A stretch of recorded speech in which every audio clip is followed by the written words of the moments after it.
It's the 4th of July Eve here at historic Bosse Field as the Evansville Otters look to finish strong against their series against the Mississippi Mud Monsters. I'm Lucas Macklin alongside my partner Riley Angel, and we are here with you on this Thursday evening. Hopefully Evansville can bounce back after these rough couple of nights and get a win to salvage this series.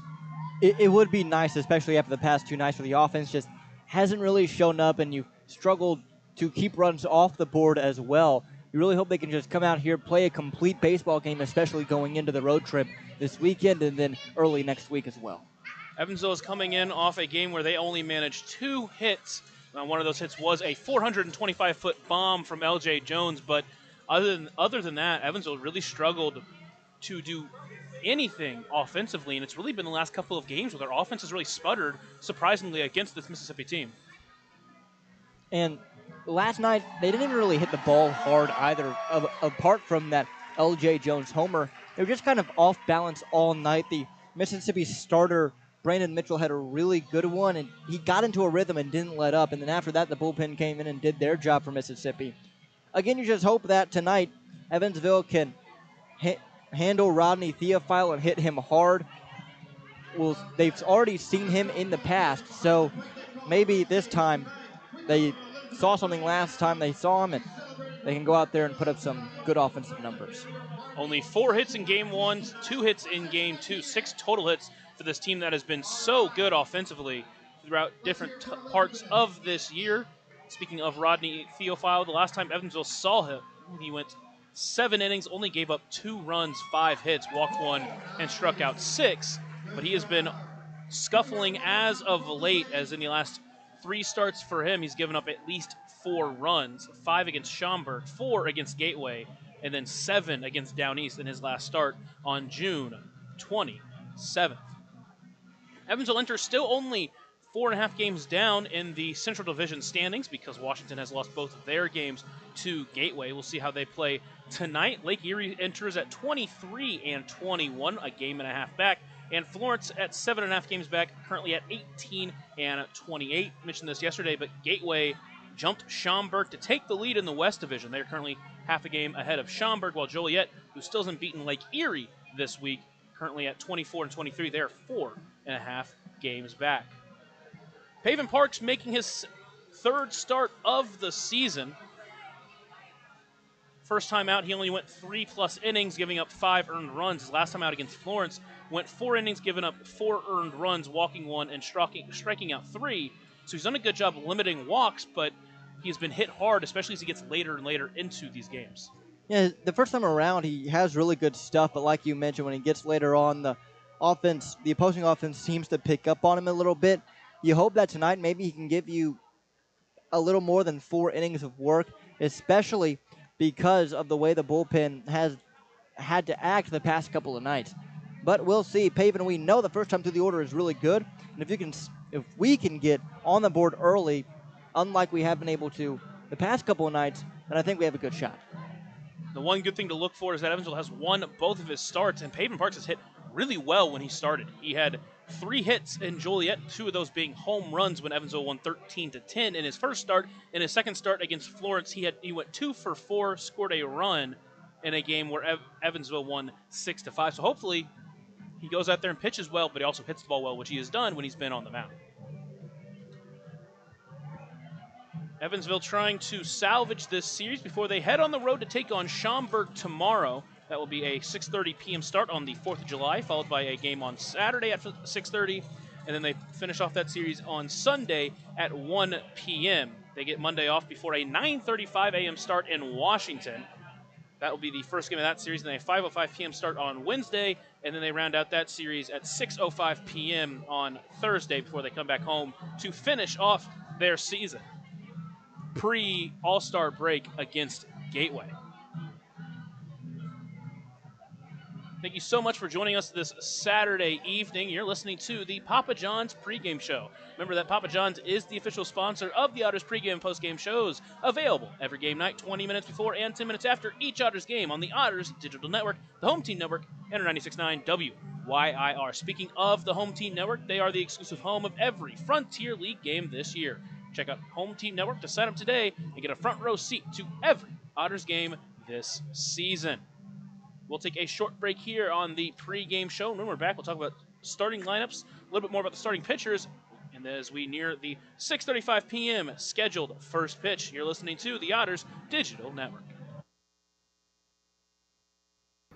Maintaining our independence becomes more and more vital as we age. Swerka and more can help you navigate this important journey by answering your questions and connecting you to free and unbiased community resources and support services. If you are seeking advice for yourself or a loved one, let Swerka be your first call. More information available at swerka.org or by calling 812-464-7800.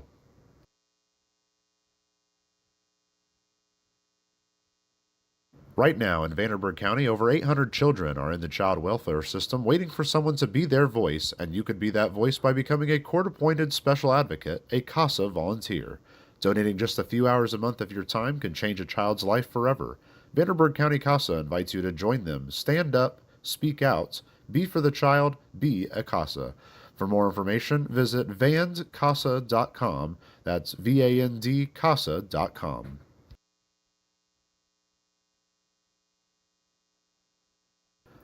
Ballet Indiana is made up of local ballet professionals, dedicated parents, and community members in order to provide unique and life-enriching experiences for hundreds of young dancers, while carrying out their mission to inspire a lifelong appreciation for dance for both our dancers and the Evansville community. More information on Ballet Indiana and information about their upcoming performances is available at balletindiana.org. Maintaining our independence becomes more and more vital as we age. Swerka and more can help you navigate this important journey by answering your questions and connecting you to free and unbiased community resources and support services. If you are seeking advice for yourself or a loved one, let Swerka be your first call. More information available at swerka.org or by calling 812-464-7800.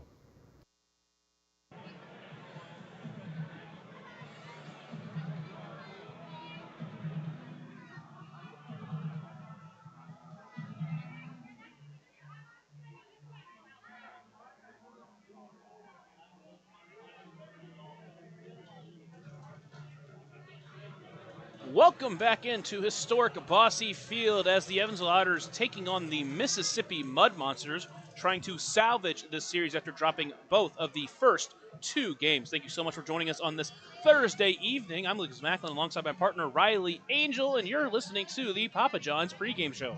Remember that Papa John's is the official sponsor of the Otters pregame and postgame shows, available every game night, 20 minutes before and 10 minutes after each Otters game on the Otters Digital Network, the Home Team Network, and on 96.9 WYIR. Evansville's coming in after only managing 6 hits over the last couple of nights, including a game last night where they only had 2, one of them being an infield single from Logan Brown, and then the long home run from LJ Jones. They just haven't really been able to find the offense since that Florence series, and in Florence there were a lot of heroics, and that can kind of give you a really good confidence as a team, but then it makes the next few nights, if you don't perform as well offensively, it makes them look really bad. I think this has just been something that Evansville's battled all year. They've battled nights where at points of the season the bats just aren't clicking. Hopefully they're able to figure that out tonight, because when this team is hot, boy, they're fun to watch, especially here at Bosse Field. But you really want to get hot tonight going into a crazy hard road trip against two teams that are tearing it up this season, both of which have over 25 wins. So you hope you'll figure it out tonight and then head into the weekend with some strength. They're going to have to get their offense back on track against the starting pitcher for Mississippi. Rodney Theophile, the right-hander, comes in with a 6.24 ERA, but has faced Evansville this year, and when he did, they struggled to get hits. He pitched 7 innings, only allowed 2 runs, 5 hits, walking 1, and striking out 6. So hopefully the second time facing this guy, they can figure something out and really propel their offense in order to get them a win. And hopefully they score early, because when they score early, they're really good. If they don't score early and they get into a little funk in the first 3 innings, it's really hard for them to push back against a starter that's in a rhythm. So if they score early against Theophile tonight, I think that's the key for this team to be successful in this finale. Take a look at the starting lineup for Mississippi, being led off, as always, by the center fielder Braylon Skinner, followed by Kyle Booker, who is in left. Batting third, the second baseman Travis Holt. Batting fourth and back at DH tonight will be Victor Diaz. Batting fifth in right field, Corral Paz. Batting sixth and at shortstop, Nilo Rijo. Batting seventh and at first base, Nick Hassan. Batting eighth with the switch hitting Ryan Cash. And batting ninth and catching it tonight again will be Andrea Lantigua. So a very similar lineup, including 1 through 6, which has been the same all week. And then the bottom three a little bit different. Some guys that a guy that we've only seen once or we haven't seen at all this week, and then two guys we've only seen once. Yeah, so we'll see if that change for Mississippi does anything. I mean, you can't get really any better offensively than what they have been this week compared to their season numbers. Take a look at the Evansville starting lineup. Very similar lineup to most nights. Just a couple of changes. Batting leadoff once again and playing third base will be Dennis Pierce. Batting second and back in center field tonight, Graham Brown. Batting third and at first base will be David Mendham. Batting fourth and playing right field, J.T. Benson. Batting fifth and back in left field tonight, L.J. Jones. Batting sixth and pitching tonight will be Taven Parks. Batting seventh and catching will be Logan Brown. Batting eighth and at shortstop today, making his fourth start of the season, Parks Bauk. And rounding out the lineup, the second baseman, J.J. Cruz. Mentioned this a little bit earlier in the pregame show, but when Taven Parks has pitched, he's hit the ball really well. So hopefully he can come out and pitch really well and also hit the ball hard as he's done all year when he's pitched. And I think part of that is just he stays locked in. Sometimes when you play defense or you're DHing, if you don't get a ball hit to you, or especially if you're DHing, you get a little unlocked in from the game. But when you're pitching, every single pitch, you have to be dialed, and that helps a guy like Taven stay locked in for his at-bats. And I think that's one of the reasons why he's been so good at the plate when he's on the mound. Taven Parks entering with an 11.25 ERA, but really I think that's been more of a symptom of him going a little bit longer than what I think at least potentially he's been used to, at least with the Otters. Last year was a reliever, ended up being their closer. This year trying to be a starter. His first start against Joliet, he went 3 innings and looked great through those first 3 innings and then just couldn't get an out in the fourth. And then his start against Joliet, scuffled a little bit early, gave up a couple of early runs, and then pitched through the 4th inning where he gave up 2 more runs. So hopefully he's able to stay stronger, maybe give a little bit more length if possible. But obviously it feels like the bullpen's been used more than they have, but it's really been a great job from the bullpen. You've had guys like Tyler Martin and John Beamer come in and pitch 3 innings and kind of save those bullpen arms. So a guy like Alex Valdez hasn't even been used yet this week. And the only high leverage guy that has been used is Nick McAuliffe, and he was only used for 1 inning last night, so you would assume if it comes down to it, he's also available tonight. So you're right. It feels like the bullpen's been used a lot this week just because of the way that the games have gone. But you still have Yohan Gonzalez. You still have Alex Valdez. Nick McAuliffe is probably still available tonight. So you have guys that are going to be able to come in and give you some good high-leverage innings if needed. Thank you so much for listening to the Papa John's pregame show. We'll give you over to the legendary, always confident Zaid Claudefelter as he announces the starting lineups. We'll go through the national anthem as we near the first pitch here on the Otters Digital Network. Batting second, the center fielder, number 24, Graham Brown. Batting third, the first baseman, number 34, David Mendham. Batting fourth, the right fielder, number 9, J.T. Benson. Batting fifth, the left fielder, number 20, L.J. Jones. Batting sixth, and pitching while serving as the designated hitter, number 13, Taven Parks. Batting seventh and catching, number 28, Logan Brown. Batting eighth, the shortstop, number 1, Parks Bauk. Batting ninth, the second baseman, number 17, J.J. Cruz. And once again, pitching, right-handed pitcher, number 13, Taven Parks.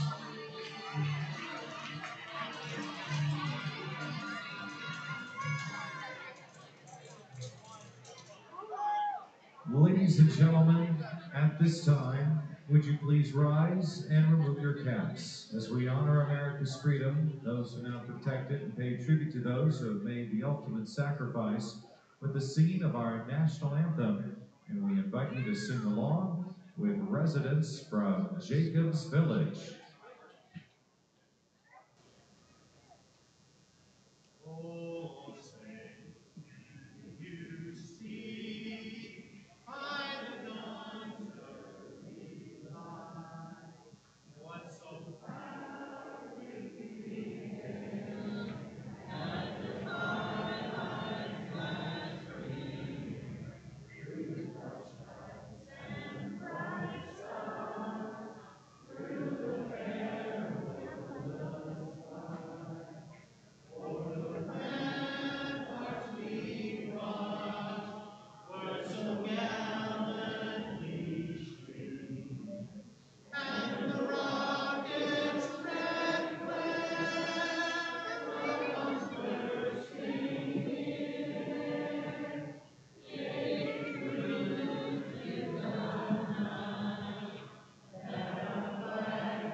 Welcome into historic Bosse Field. I'm Lucas Mack alongside my partner Riley Angel, and we are nearing the first pitch of tonight's ball game. Haven Park's on the mound. Logan Brown behind the plate. That pitcher-catcher battery is sponsored by the Answer Auto Repair East. Find your battery needs at the Answer Auto Repair East, located at 2319 North Green River Road, or call 812-475-9000.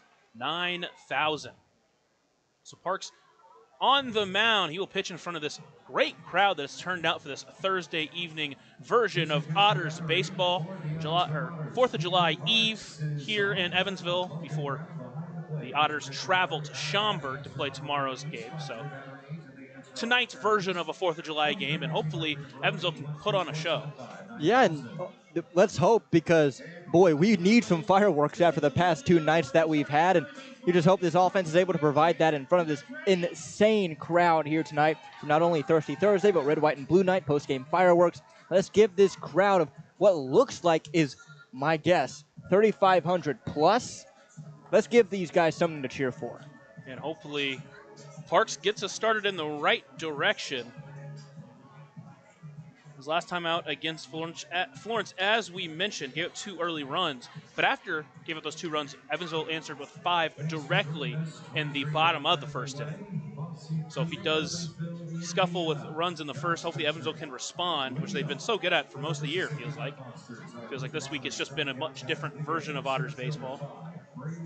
But he's shown to be able to pitch clean innings before, and we'll see if he can do that tonight. First one to face him is going to be Braylon Skinner. Talked about this yesterday, but he's just been an Otters killer, and hopefully Evansville can try to keep him in a row tonight. Only managed 1 hit last night. Stands in the left-handed batter's box, waiting the first pitch from Parks. Gets it just inside, and that's how this game's going to start, with a off-speed pitch that runs a bit inside, and he'll start behind Skinner 1-0. Top of this lineup, top 2 batters. Mentioned, these have been their best hitters all year. 1-0 pitch finds the zone, evens the count up at 1-1. Last night combined for 2 for 9 with 6 strikeouts. So they were not the ones being the killers in the lineup last night. 1-1 pitch just misses a bit outside. Count will move to 2-1. Last night it was the 3-4-5 hitters, same hitters that are 3-4-5 tonight, Travis Holt, Victor Diaz, and Correll Paz, that were the real difference makers for this Mississippi offense. The 2-1 pitch to Skinner. That one finds the zone. He's taken 4 straight pitches. It's led to a 2-2 count. Umpires around the dish. Home plate umpire Jacob Cackett. First base is Matt Beaver. Third base is Michael Green. The 2-2 pitch. Fouled up and overhead. Our first overhead foul ball. Brought to you by Heads Construction. Choose the best. Never regret it. Choose the best. Never regret it. Even though the Otters have struggled with offense the last couple of nights, they've shown that they've been able to have massive offensive nights no matter what the situation calls for. Next 2-2 pitch. Fouls that one off towards the left, and we'll do it again.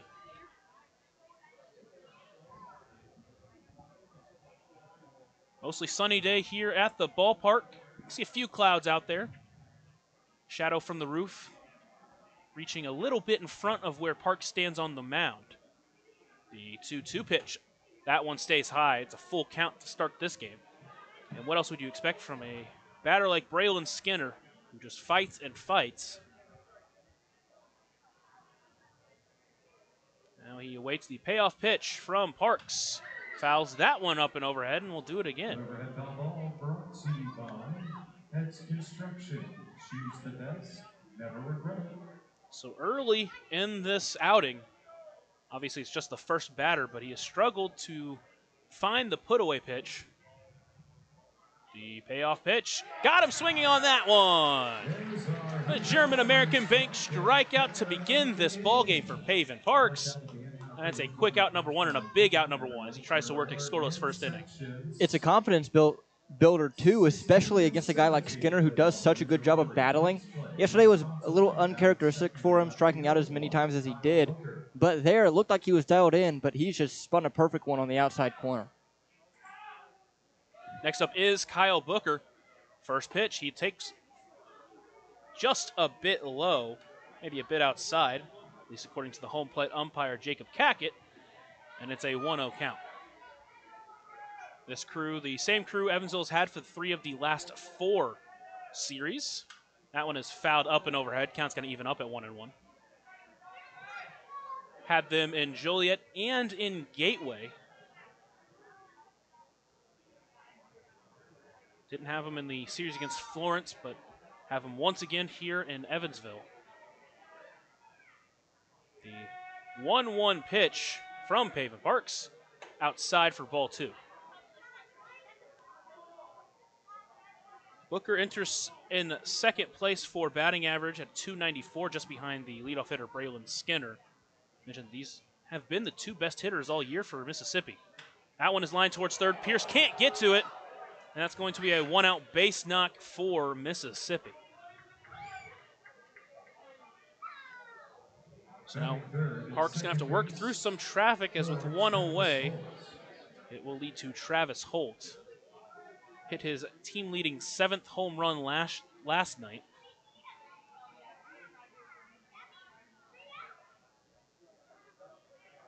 Enters with a .279 batting average in his 26-year-old season. First pitch in there for a strike, starts ahead of him, 0-1.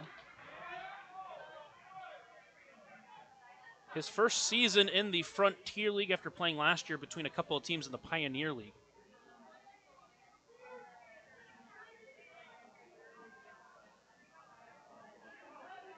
He awaits the 0-1 pitch from Parks.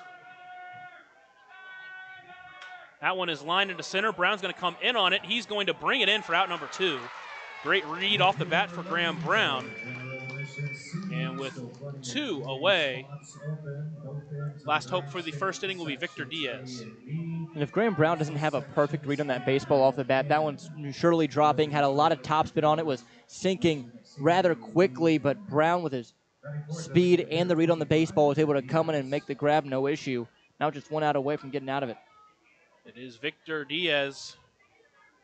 3 hits for him in the game, or I should say a hit last night, but a loud hit for him, as it was a triple for him in the game last night. Quick check over at first on Kyle Booker. Nothing doing.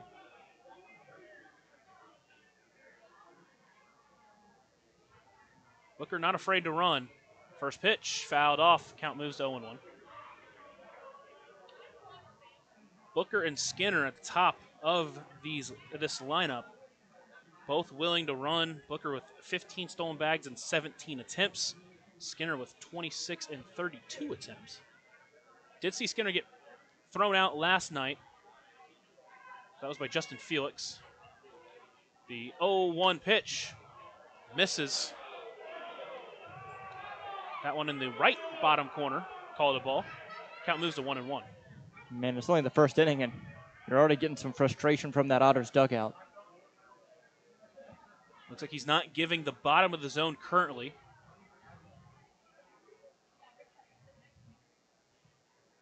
The 1-1 pitch. Line towards right. It's going to get through that hole. Booker's going to round second but stay there. And a 2-out base knock is going to extend the inning to Correll Paz. When you talk about a guy who's been destroying the baseball this week, it has been Correll Paz. A 3-run home run for him back in game 1 last night. Had 3 hits and 3 more RBIs. 6 RBIs already for him in the first 2 games, and he's got 2 runners on with 2 away here in the top of the first inning. Parks looks over at second, now delivers the first pitch outside for a ball. Count moves to 1-0.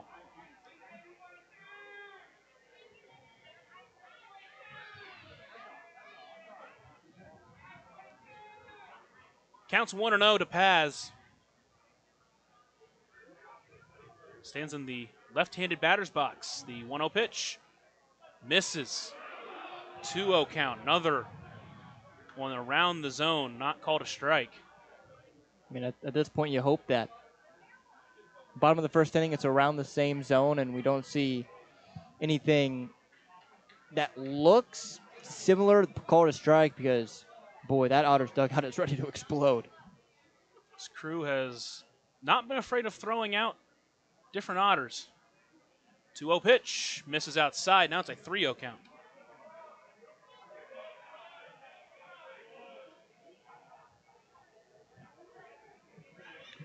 He's got to work from behind. 3-0 to Paz.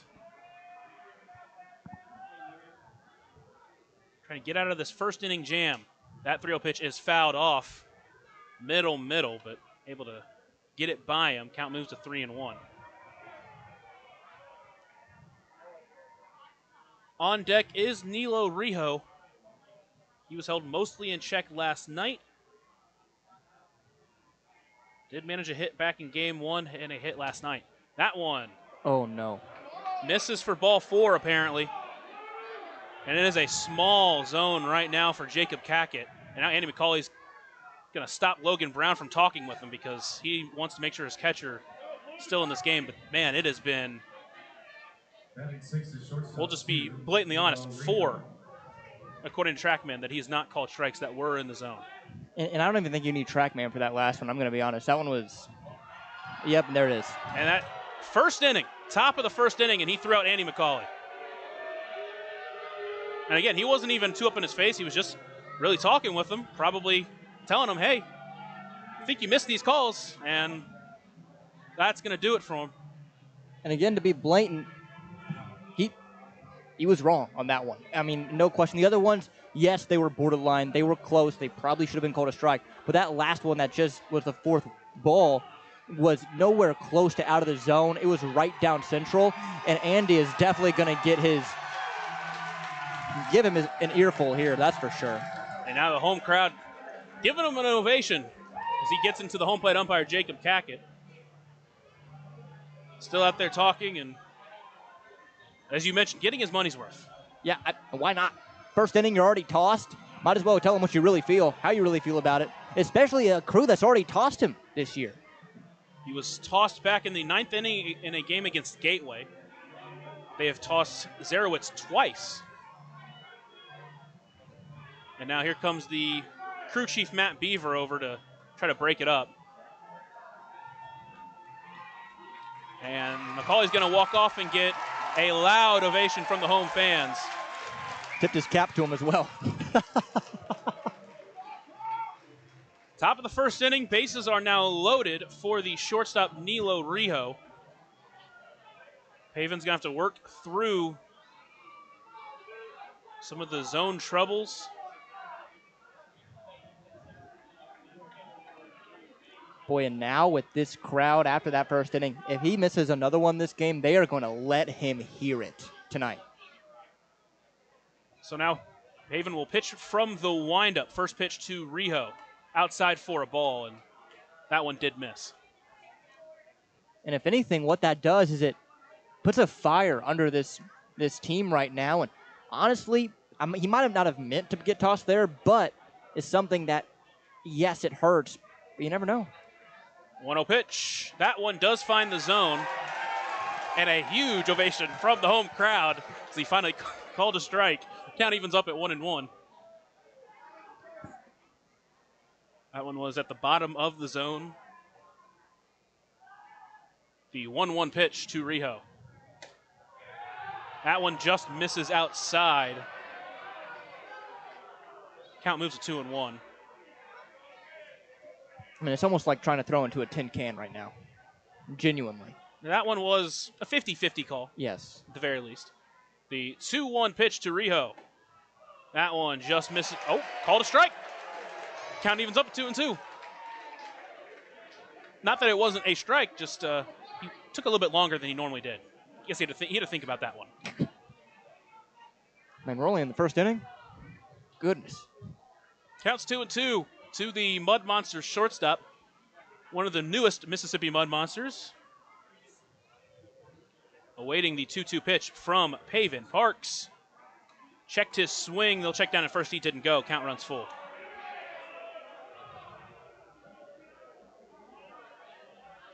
Man, if Pavin is able to get out of this jam right now, this place is going to blow. And this is Rijo's only his 8th game with Mississippi, but he's made a loud impact early. The payoff pitch, runners go. That one is in there for strike 3. Goes down looking. A German-American Bank strikeout to end the first inning. An inning where Andy McCauley got tossed and some pitches were close, maybe called, shouldn't have been. But there it is. Get out of the inning scoreless, stranding the bases loaded. We'll head to the bottom of the first. Otters and Mud Monsters knotted up at 0 here on the Otters Digital Network and 96.9 WYIR. Right now in Vanderburgh County, over 800 children are in the child welfare system waiting for someone to be their voice, and you could be that voice by becoming a court-appointed special advocate, a CASA volunteer. Donating just a few hours a month of your time can change a child's life forever. Vanderburgh County CASA invites you to join them. Stand up, speak out, be for the child, be a CASA. For more information, visit vandcasa.com. That's VAND-CASA.com. Ballet Indiana is made up of local ballet professionals, dedicated parents, and community members in order to provide unique and life-enriching experiences for hundreds of young dancers, while carrying out their mission to inspire a lifelong appreciation for dance for both our dancers and the Evansville community. More information on Ballet Indiana and information about their upcoming performances is available at balletindiana.org.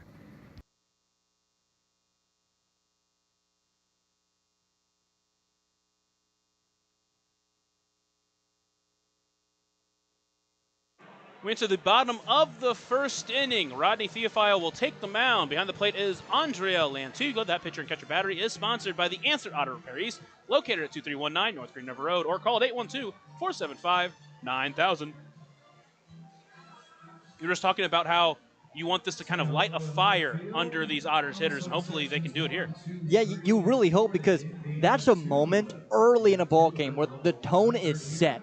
From the time Andy's called out or thrown out, the tone is set for the game. You know what you're in store for as a hitter, as a pitcher, both sides. So, man, this team offensively, if that doesn't wake you up, I don't know what will. And if they're able to come here and score with the backing of this near sellout crowd behind them, we could be in for a really fun one tonight, a really, really fun one. It is TJ Zarowitz, who is going over to be the third base coach in the absence of Andy McCauley. We'll see how that changes, what their philosophies are when it comes to sending runners. Yeah, 100%. And we'll see. So the Edward Jones leadoff batter of the game is going to be Dennis Pierce. Pierce did not face Rodney Theophile the first time through. He was not a member of the Otters quite yet. He'll step into the right-handed batter's box. First pitch to him is taken outside for a ball. He started ahead 1-0. A rare night without a hit for him. Last night went 0 for 3, did draw a walk. He's been held hitless so far in the series. Next pitch runs high, count moves to 2-0. He has walked twice in this series, however.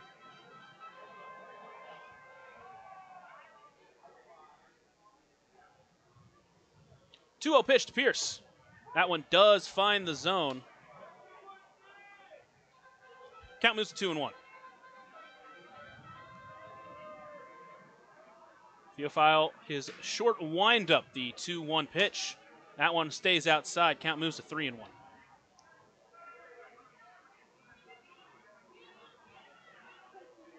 Pierce entering with a .355 batting average. The 3-1 pitch up the middle, hard hit. It's going to drop in front of the center fielder Skinner, and he's going to get a leadoff base knock for Evansville. That was a really weird play from Skinner there. I feel like he probably could have gotten to that, but decided to not take a chance on it, let it drop in front of him, which I'm completely fine with. But with his athleticism, it kind of looked like he started breaking back, now couldn't commit whether he wanted to go forward or not and just let it drop in front of him. Good thing for the Otters. And initially felt like he just didn't get a good read on the ball at first and couldn't get to it in time. So now it's Graham Brown. Now from the stretch, first pitch for Theophile. Starts with a bender that finds the zone. Starts ahead 0-1. Brown has also been struggling so far in this series. He's also been held hitless at the top of this lineup. And again, the Otters only with 6 hits, to be fair. 0-1 pitch, another bender, but doesn't bend quite enough. Count evens up at 1-1. And another thing with Andy getting tossed, boy, it feels like Mississippi's manager will also probably have a short leash, given what we saw with Andy. The 1-1 pitch to the Otters center fielder. High pop-up into foul territory. That one's going to get overhead for an overhead foul ball. Brought to you by Heads Construction. Choose the best. Never regret it.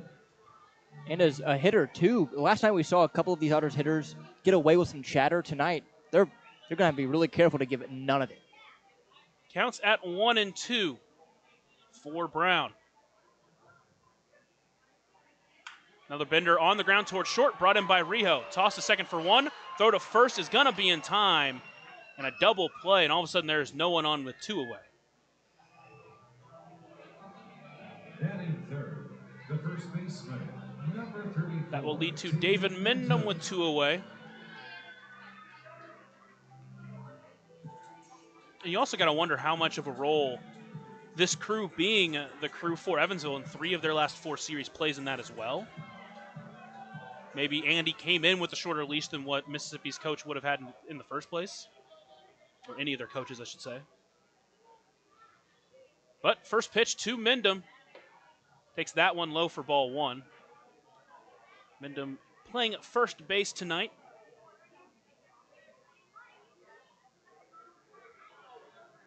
He awaits the 1-0 pitch.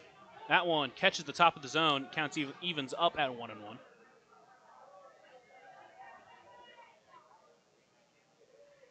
Mindham continues to just be able to get on base as he's done all year, even through the offensive struggles of the entire team. That one's a chopper up the middle, playing the shift. Rijo is right there. He make the throw to first in time for out number 3. So we're through the first inning scoreless. We'll head to the top of the second, knotted up at 0, here on the Otters Digital Network, Inter 96.9 WYIR. Maintaining our independence becomes more and more vital as we age. Swerka and more can help you navigate this important journey by answering your questions and connecting you to free and unbiased community resources and support services. If you are seeking advice for yourself or a loved one, let Swerka be your first call. More information available at swerka.org or by calling 812-464-7800. Right now in Vanderburgh County, over 800 children are in the child welfare system waiting for someone to be their voice, and you can be that voice by becoming a court-appointed special advocate, a CASA volunteer. Donating just a few hours a month of your time can change a child's life forever. Vanderburgh County CASA invites you to join them. Stand up, speak out, be for the child, be a CASA.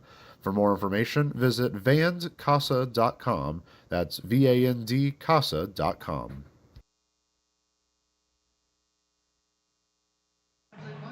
We enter the top of the second inning. Haven Park's back on the mound. Worked through bases loaded with 2 away, stranded all the runners. Hopefully he can work a much cleaner second inning here. And we'll see.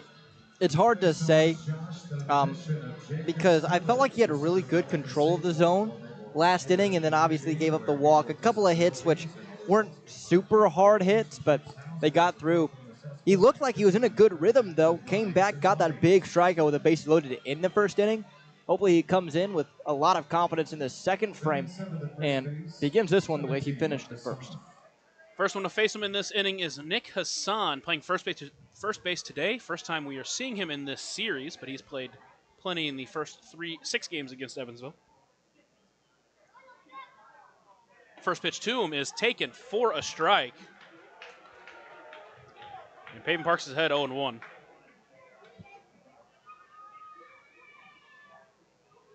Now the 0-1 pitch. That one's a soft looper in right center field. It's going to get down. JT Benson will cut it off.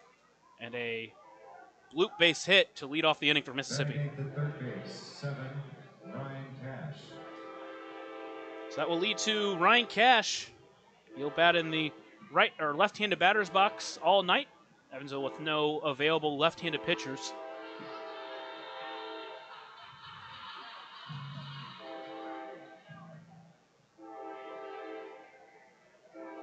You'll wait the first pitch from Paven. Spurs on a bunt, pulls it back. That one is called a ball.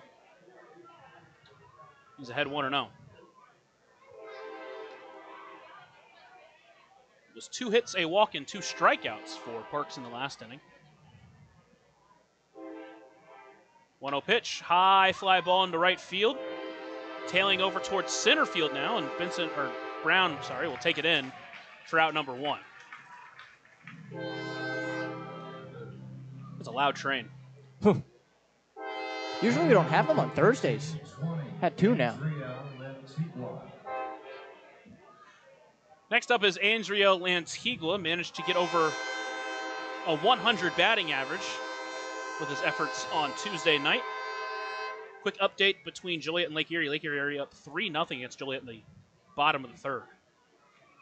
Check over at first, nothing doing of Nick Hassan.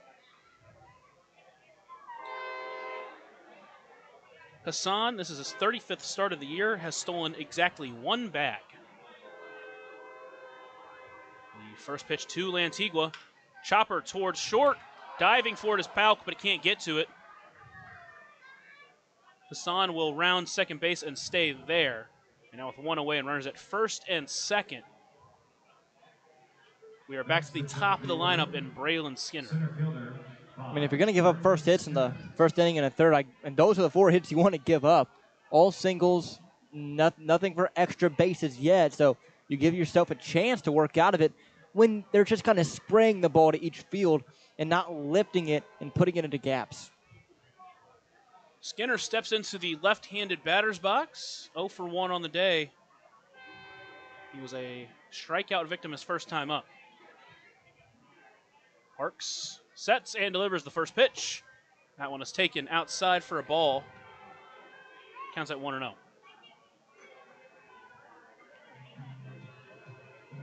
Mentioned that Skinner is the team leader in average.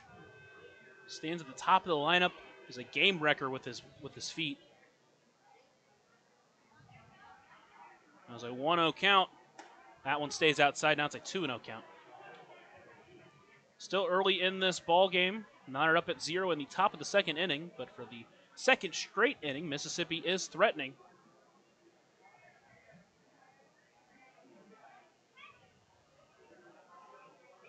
One away here in the second inning. Runners at first and second. The 2-0 pitch.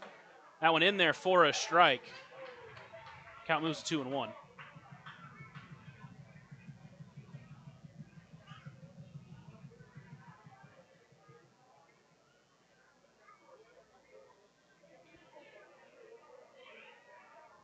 With a 2-1 count. That one misses just a bit outside. Count moves to 3-1. Skinner played his first 2 collegiate seasons at Mississippi State before playing with Memphis in his final season, where he did exactly what he's done here. Gets on base, steals a lot of bases. Now the 3-1 pitch. Just misses outside for ball 4, and the bases are loaded for the second straight inning. Left fielder, 1, Kyle Booker. Kyle Booker stands in. Singled his last time up.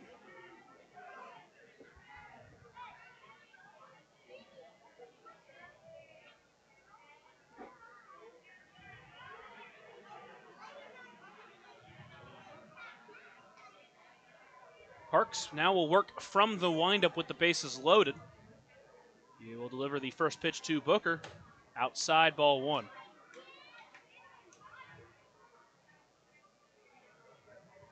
Booker, in his second professional season, played last year with Billings of the Pioneer League, where he finished up at Oral Roberts. 1-0 pitch chopped off of himself. Count's going to even up at 1-1. Stand by, announcing a couple of winners. Winners of the Jacobs Village door prizes. If I announce your name, head to the Jacobs Booker Village played vendor 3 table seasons at located Tennessee on the before playing with Oral Roberts in his final collegiate season in 2024. He had a .317 batting average, had 7 home runs, 12 doubles. 1-1 pitch chopped towards the first baseman, but foul. Count moves to 1-2. You are the winner of a Jacobs Village door prize. This year has hit to a .294 average, has 3 home runs, 7 doubles in 46 games played.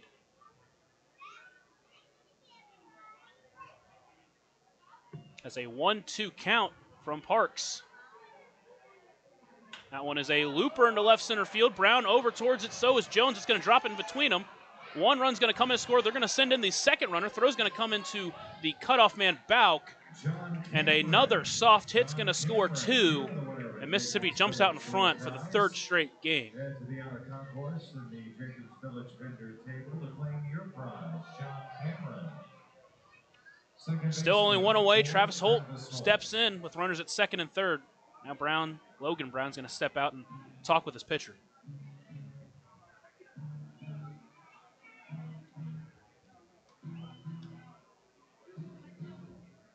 Evansville's going to quickly get some action over in their bullpen started.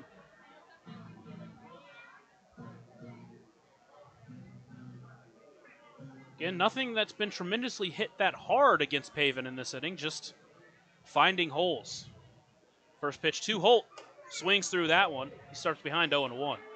And the one ball that was kind of hit hard was a grounder just past Bauk. So this is more of a frustrating, unlucky inning than anything. Parks looks in with a 0-1 count to Holt. That one outside. Count evens up at 1-1.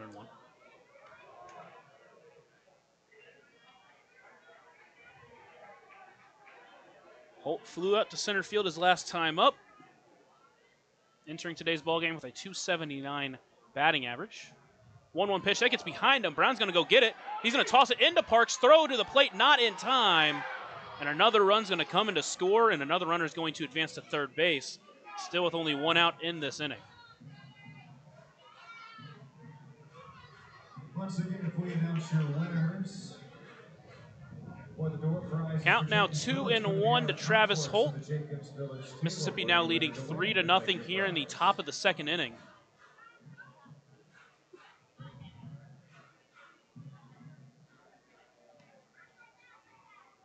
Third is Kyle Booker. The 2-1 pitch. Inside 3-1.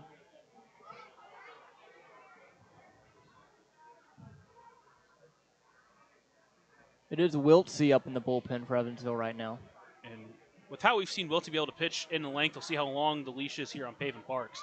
3-1 pitch, chopper towards short. Bauk will take it in. He'll make the play over to first base. That throw in time for out number 2.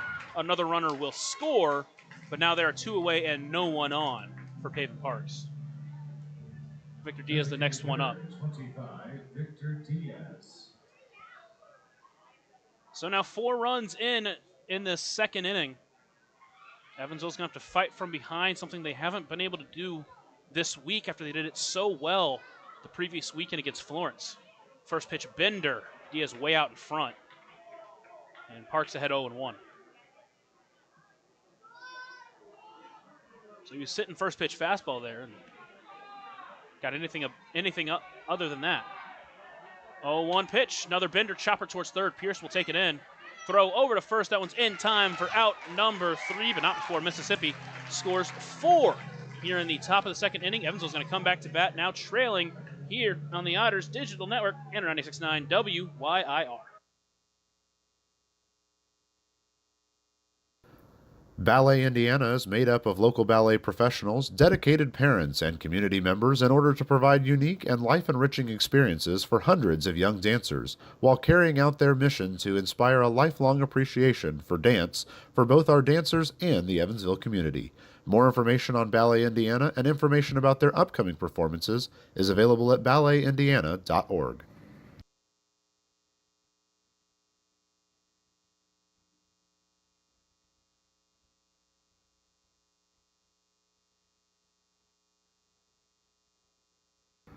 Maintaining our independence becomes more and more vital as we age. Swerka and more can help you navigate this important journey by answering your questions and connecting you to free and unbiased community resources and support services.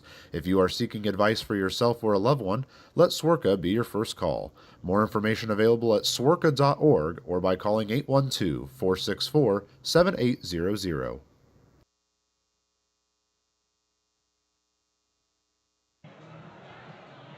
We enter the bottom of the second inning. Rodney Theophile out there after pitching a 1-2-3 first inning. A walk, double play, and another ground out to end that last inning. This one he will face JT Benson, LJ Jones, and Paven Parks as they try to get back in this game. They trail 4-0 after 4 runs there in the top of the second inning. And you hope this team can battle back again. We've said it all week that we've seen them do it in the past. We know they have the heart to do it. They just haven't been able to string anything together. We'll see how they do against Theophile here in the second inning. They got a leadoff hit, just a double play kind of stinted that momentum in the bottom half of the first. But you got the middle of the order due up. We'll see if these big boys can do anything. We know all 3 of these guys have some serious pop. Yep. JT Benson steps into the right-handed batter's box.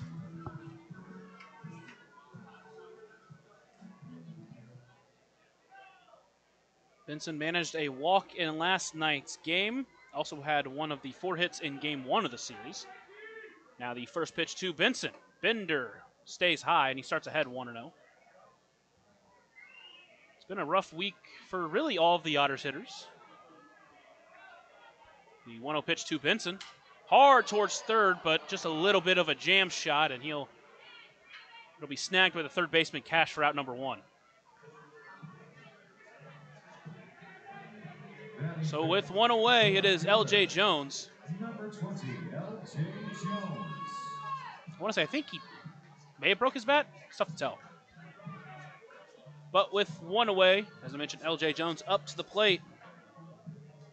Did go 0 for 4 in game 1, but last night, a loud home run. His 1 hit in the series. That pitch called a strike. And Jones is behind 0-1. Theophile's going to work quickly. That one is a looper into right. It is sinking fast. It's going to drop for a base hit for LJ Jones. He'll round first, but he will get back safely. And a 1-out hit for Evansville, and hopefully they can use that momentum to get back into this one. And a little luck like that goes a long way, especially when the team as a whole is in a slump right now. Hopefully that, just having a runner on first is a lot. And having 2 straight innings with a hit after last night, that's big. Next is Paven Parks. See if he can stay hot while he's been on the mound.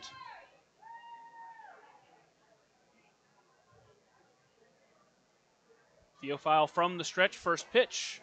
Taken outside for a ball, he'll start ahead 1-0. Second time Theophile's had to pitch from the stretch. The first time got a double play in his first at-bat. He's got a 1-0 count to the Otters pitcher tonight. That one taken high. Count moves to 2-0. Well, around the Frontier League, Schaumburg quickly ahead of Florence 3-0 in the bottom of the first inning. Washington jumps out in front of Gateway in the top of the first inning. The 2-0 pitch to Parks swings through that one, comes up empty. He's behind 2-1. Quebec and Tri-City already in the 7th inning. Quebec winning 2-1.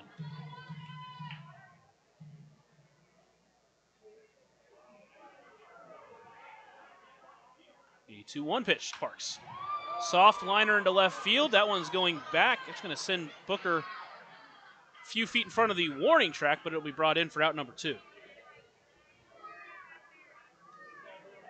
It says Quebec and Tri-City started at 6:30, but I don't think they're already in the 7th inning. Yeah, that would be quite the speed run, I would say. A lot of first pitch outs. Yeah. Solo shots. Next is Logan Brown as he tries to extend the 2nd inning. Had one of the 2 hits last night for Evansville. That one, Bender, that stays too far outside, and he'll start ahead 1-0. Runner at first, 2 away for Evansville, trailing 4-0 in the bottom of the 2nd. That one is fouled up and overhead. An overhead foul ball brought to you by Heads Construction. Choose the best, never regret it. So now it's a 1-1 count for Logan Brown. That one, hard line up the middle, through for a base hit.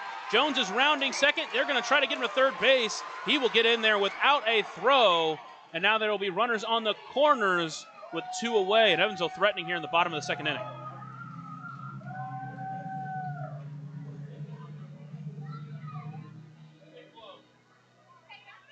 Next up is Parks Bauk. So Evansville has already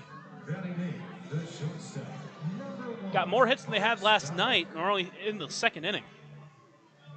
I mean, this is how you get an offensive rally started. This team has been really good with 2 outs in the past this year, RBI-wise. We'll see if that continues for Parks Bauk, who is still looking for that first Otters hit this season. Bauk is looking for his first hit, but currently carries a 4-game on-base streak. He has managed to reach base in every one of the games he's appeared in. First pitch in there for a strike. He'll start behind 0-1.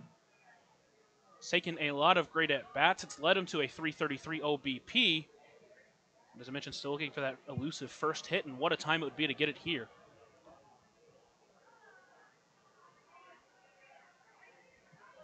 The 0-1 pitch to Bauk. Another bender. That one stays inside. Count evens up at 1-1. Bauk defensively has been top-notch since he's came to Evansville. Had some fantastic, almost miraculous plays in Gateway.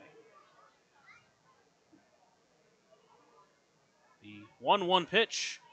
That one stays outside. Count moves to 2-1. Of course, looking through his stats, we talked about this. In his short time with the Jackson Rockabillys, had a 15 walks to only 3 strikeouts. The first-year professional ball player out of Lipscomb University, awaiting the 2-1 pitch from Theophile. That one stays high. Now it's a 3-1 count. Awaiting on deck is J.J. Cruz, who's hit the ball hard a ton since the really midway point of June.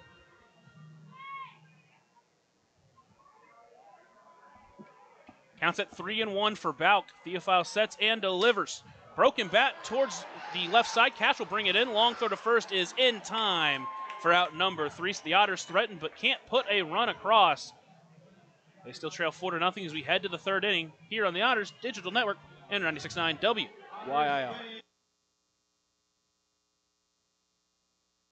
Right now in Vanderburgh County, over 800 children are in the child welfare system waiting for someone to be their voice, and you could be that voice by becoming a court-appointed special advocate, a CASA volunteer.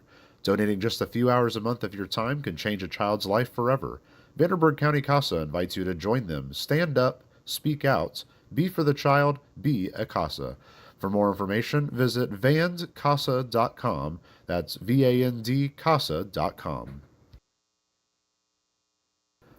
Ballet Indiana is made up of local ballet professionals, dedicated parents, and community members in order to provide unique and life-enriching experiences for hundreds of young dancers, while carrying out their mission to inspire a lifelong appreciation for dance for both our dancers and the Evansville community. More information on Ballet Indiana and information about their upcoming performances is available at balletindiana.org. Maintaining our independence becomes more and more vital as we age. Swerka and More can help you navigate this important journey by answering your questions and connecting you to free and unbiased community resources and support services. If you are seeking advice for yourself or a loved one, let Swerka be your first call. More information available at swerka.org or by calling 812-464-7800. Pavin Parks finishing up his warm-ups as he's out there for a third inning, and hopefully he can try to bounce back here and work a clean third to try to help preserve that Otters bullpen.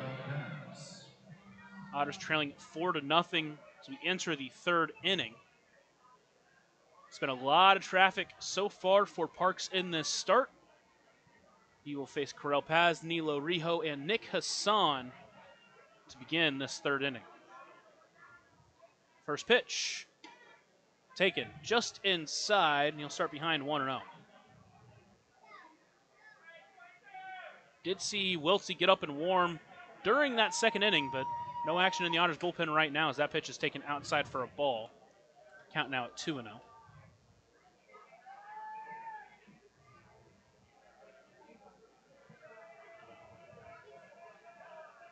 Parks works quickly, the 2-0 pitch. That one misses outside, now it's 3-0.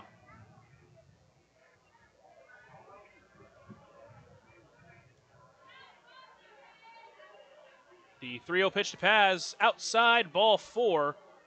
And there goes the action out in the bullpen as the leadoff runner is on via the walk.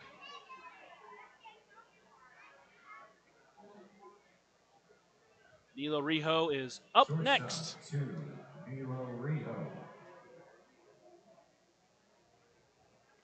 Rijo struck out looking in the first inning to strand the bases loaded. And now Max Peterson is going to jump out and talk with his pitcher. So while they have that conversation, some interesting news out of the MLB. Your guy Luis Ortiz gets caught up in an interesting gambling scandal, by the way. It's a weird one because their evidence is 2 pitches this year that supposedly there were a lot of bets on for them to be balls on the first pitch of a game or the first pitch of an inning. But then again, you look at his career numbers, both of them were sliders.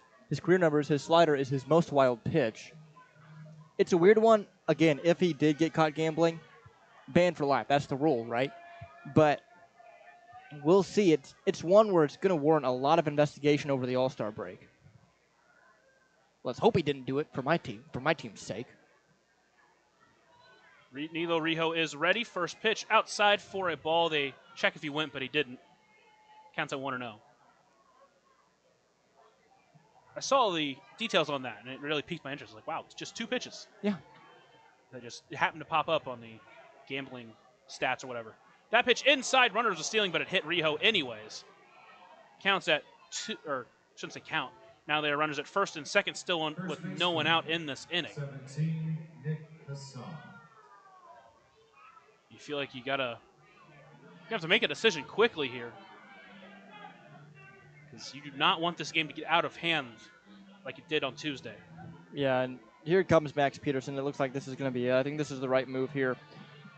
Because, I mean, Parks hasn't had the greatest control. We saw him throw behind a batter last inning. So we'll see. It'll be Wiltsey out of the pen. Yep, and when we get back from a short break, we'll talk more about him here on the Otters Digital Network and 96.9 WYIR. Right now in Vanderburgh County, over 800 children are in the child welfare system waiting for someone to be their voice, and you could be that voice by becoming a court-appointed special advocate, a CASA volunteer. Donating just a few hours a month of your time can change a child's life forever. Vanderburgh County CASA invites you to join them. Stand up, speak out, be for the child, be a CASA. For more information, visit vandcasa.com. That's VAND-CASA.com.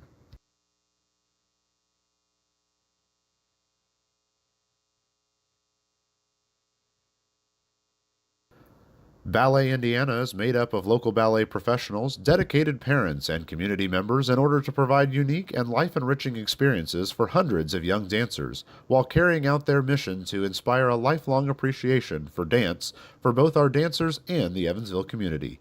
More information on Ballet Indiana and information about their upcoming performances is available at balletindiana.org.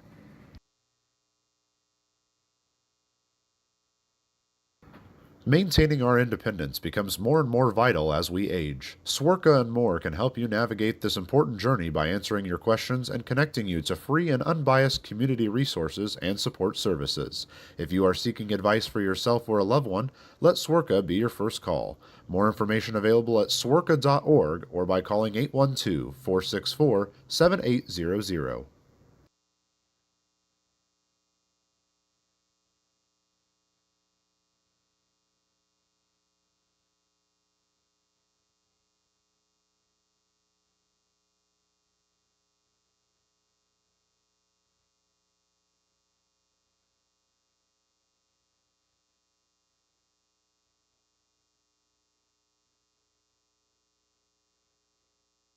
Ryan Wiltsey in to pitch. Behind the plate, Logan Brown. That pitcher and catcher battery is sponsored by the Answer Auto Repair East.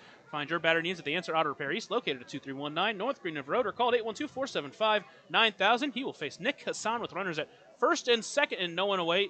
The corner's playing in, expecting a sacrifice bunt. He's not going to square around. First pitch is in there for a strike, and he will start ahead 0-1. Wiltsey this year has pitched really well in these types of situations. We saw him enter a game in very short notice when Parker Brahms went out after a third of an inning pitched, and he did very well in that performance. Wiltsey enters with a 5.81 ERA in his 10 appearances. Made a start early in the year when he went 4 2/3, allowing 1 earned run, 1 walk, and 5 strikeouts.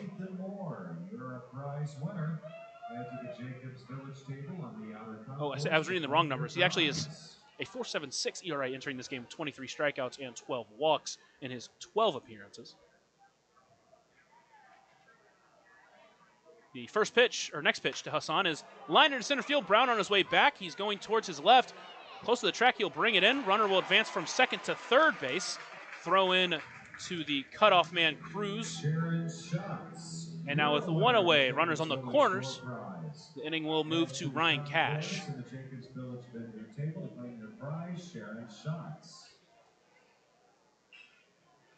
Third baseman, 7, Ryan Cash. Cash enters this ball game. Saw him back in Mississippi, but didn't play during the second 3-game set due to injury. Now is down to 8 in this lineup. First pitch taken for a strike, starts ahead 0-1 does Wiltsey.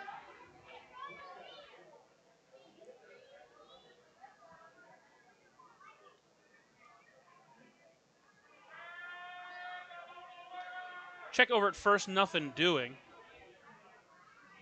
That runner over at first, Rijo, does steal quite a bit during his short time here with Mississippi. See if maybe they want to try to get a runner in motion here. The 0-1 pitch to Cash. Runner does take off. Pitch is not a call to strike. Throw down to second, not in time, and that runner from third is going to score. And we are still looking for. And now the fifth run is going to come in to score for Mississippi. They lead 5-0. Pitch was just a bit low, so the count's going to even up at 1-1.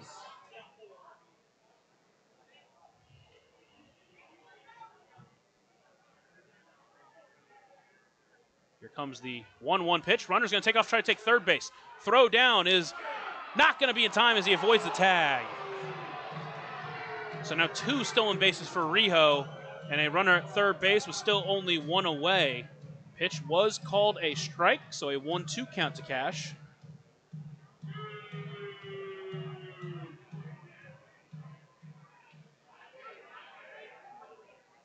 Infield quickly comes in. The 1-2 pitch from Wiltsey. Bender just misses a bit high. Didn't bend enough. Count evens up at 2-2.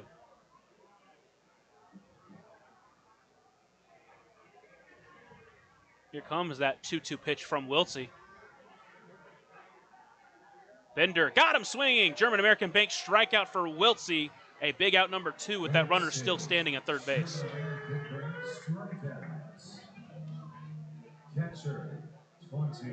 Now it's Andrea Lantigua with 2 away. Now needing a base hit or a mistake from Wiltsey to get that runner in from third. Otters trailing 5-0 here in the top of the third inning. Ryan Wiltsey just entering in this inning. First pitch, and no. Just missed high. Counts at 1-0.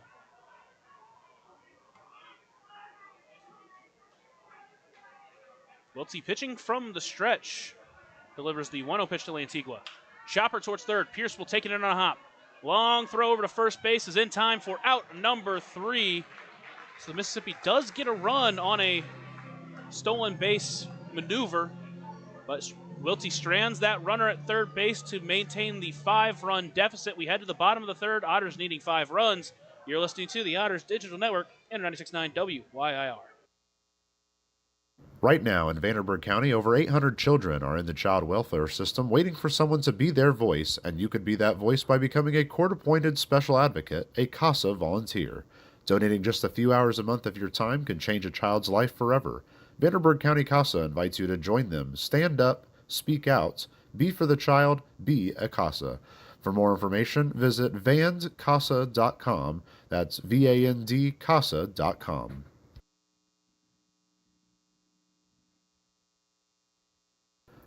Ballet Indiana is made up of local ballet professionals, dedicated parents, and community members in order to provide unique and life-enriching experiences for hundreds of young dancers, while carrying out their mission to inspire a lifelong appreciation for dance for both our dancers and the Evansville community.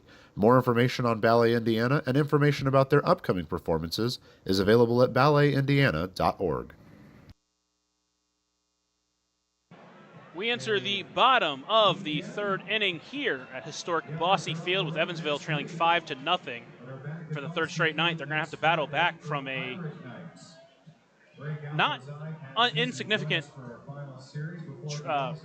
deficit.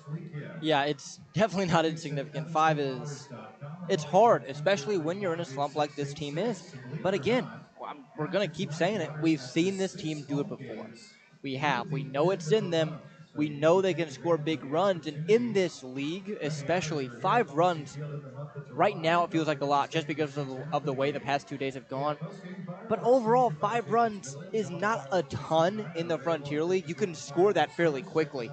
So we'll see if this offense is able to do it. They'll have 9-1-2 due. So you have some good hitters coming up. J.J. Cruz will lead off this third inning. Otters with 3 hits in this game. They threatened back in the third inning to score a run with runners at corners, but couldn't get anyone across. And I will see if Cruz can get us started here in the third inning, the right direction. Theophile first pitch quickly is in there for a strike, and he is ahead 0-1.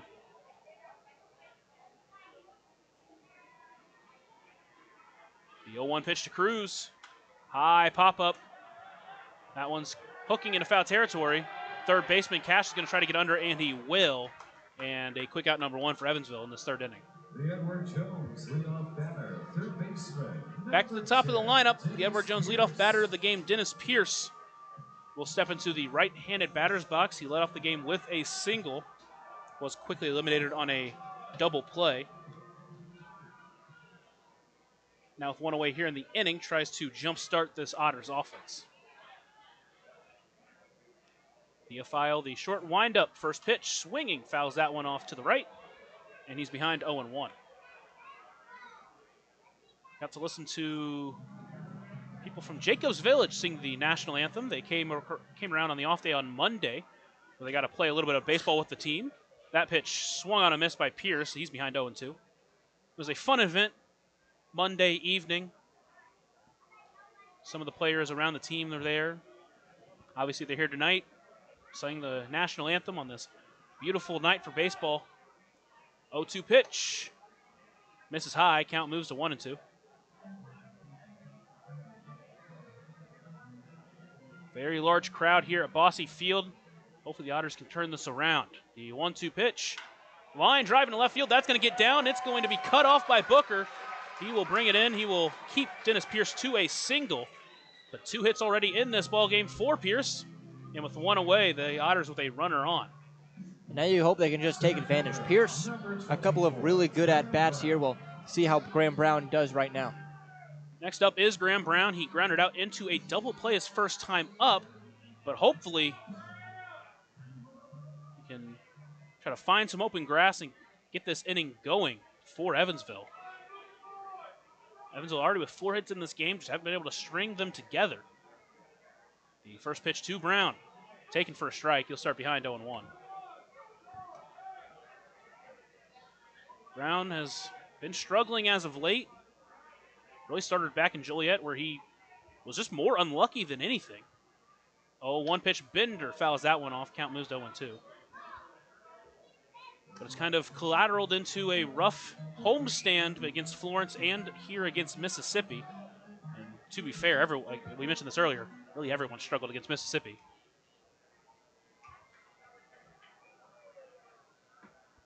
Trying to bounce back, but he's on an 0-2 count against Theophile.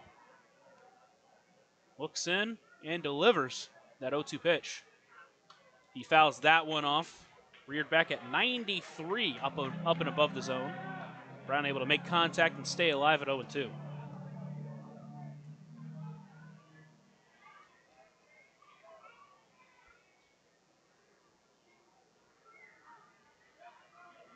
Theophile sets once again for the 0-2 pitch. Bender chopped foul. Good battle here from Graham Brown. Brown, one of the many first-year players on this Evansville offense. Played 3 seasons at Coastal Carolina. Got off to a red-hot start for Evansville.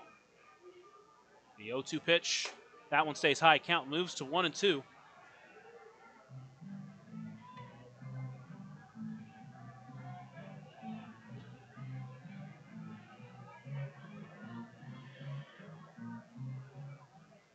Count at 1-2 for the 6'23" From the stretch, Theophile delivers. Bender gets after that one and fouls it off again. Another 1-2 count. Great battle here for Graham Brown. Went down 0-2, has fouled off 3 straight pitches. 1 pitch taken in that time. Runner at first still for Evansville's Dennis Pierce. The next 1-2 pitch to Brown. In the dirt, holds off. Count moves to 2-2.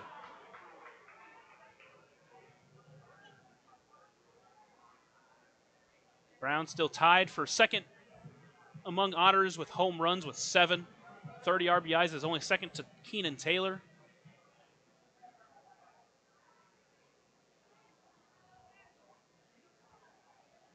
The 2-2 count now from Theophile. He sets, now delivers. Another Bender got him out in front, and he couldn't make contact with that one. Goes down swinging. With 2 away, it's up to David Mendham to extend this 3rd inning. First baseman, number 34, David Mendham.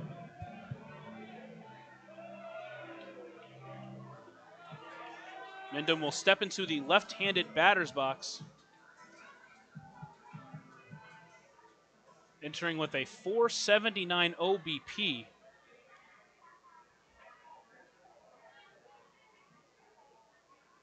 Theophile delivers. First pitch taken low for a ball, and he'll start ahead 1-0.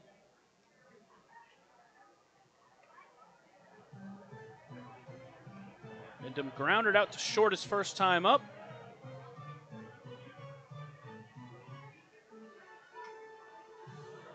Theophile looks into his catcher, Lantigua. He agrees and now comes set. Looks in, takes a short look over at first, now delivers. That one stays way outside. Now it's a 2-0 count.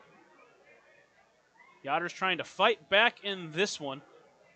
Mentioned such a great crowd on hand. You would love to see Evansville try to put together one of those double-digit run performances we've seen them do multiple times this year. In fact, we've seen them do it 8 times, and in those games they are 8-0. That pitch misses inside and a bit low. That's a 3-0 count to David Mendham. And really, in most of those games, it's been crooked numbers that has been the difference, so no reason to think they can't still get into that tonight. But usually, as you mentioned, also, those were early runs.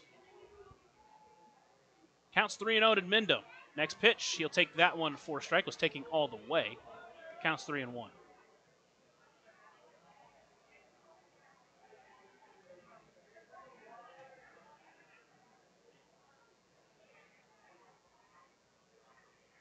The 3-1 pitch to Mendham.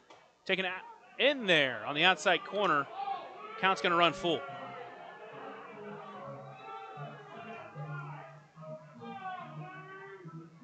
With the count full, runner at first, Pierce is going to get a head start. 2 away in this 3rd inning. Otters trying to fight from behind. The payoff pitch from Theophile. Swing and a miss for strike 3, and Theophile is through 3 scoreless. So we head to the 4th. Otters still trailing by 5 here on the Otters Digital Network and 96.9 WYIR. Maintaining our independence becomes more and more vital as we age. Swerka and More can help you navigate this important journey by answering your questions and connecting you to free and unbiased community resources and support services. If you are seeking advice for yourself or a loved one, let Swerka be your first call. More information available at swerka.org or by calling 812-464-7800. Right now in Vanderburgh County, over 800 children are in the child welfare system waiting for someone to be their voice, and you could be that voice by becoming a court-appointed special advocate, a CASA volunteer. Donating just a few hours a month of your time can change a child's life forever. Vanderburgh County CASA invites you to join them. Stand up, speak out, be for the child, be a CASA. For more information, visit vandcasa.com. That's VAND CASA.com. Ballet Indiana is made up of local ballet professionals, dedicated parents, and community members in order to provide unique and life-enriching experiences for hundreds of young dancers, while carrying out their mission to inspire a lifelong appreciation for dance for both our dancers and the Evansville community. More information on Ballet Indiana and information about their upcoming performances is available at balletindiana.org. Maintaining our independence becomes more and more vital as we age. Swerka and More can help you navigate this important journey by answering your questions and connecting you to free and unbiased community resources and support services. If you are seeking advice for yourself or a loved one, let Swerka be your first call. More information available at swerka.org or by calling 812-464-7800. Back here, top half of the fourth. Otters 0, Mississippi 5 here in the top of the fourth. I'm Riley Angel alongside Lucas Macklin here on this July 3rd, but Independence Day celebration here at Bosse Field. Red, white, and blue night before this Evansville team goes on the road tomorrow. The first pitch from Wiltsey is outside for a ball, 1-0. It'll be Braylon Skinner signifying the top of this order for Mississippi here to lead off the fourth. 1-0 pitch. Finds the zone right down Main Street, 1-1.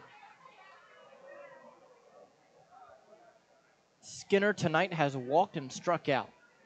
An uncharacteristic 2 strikeouts for him last night, and a strikeout to begin his day today, the 1-1. Checked his swing, just missing on the outside. It's 2 balls and a strike, appeal over. He did not go around.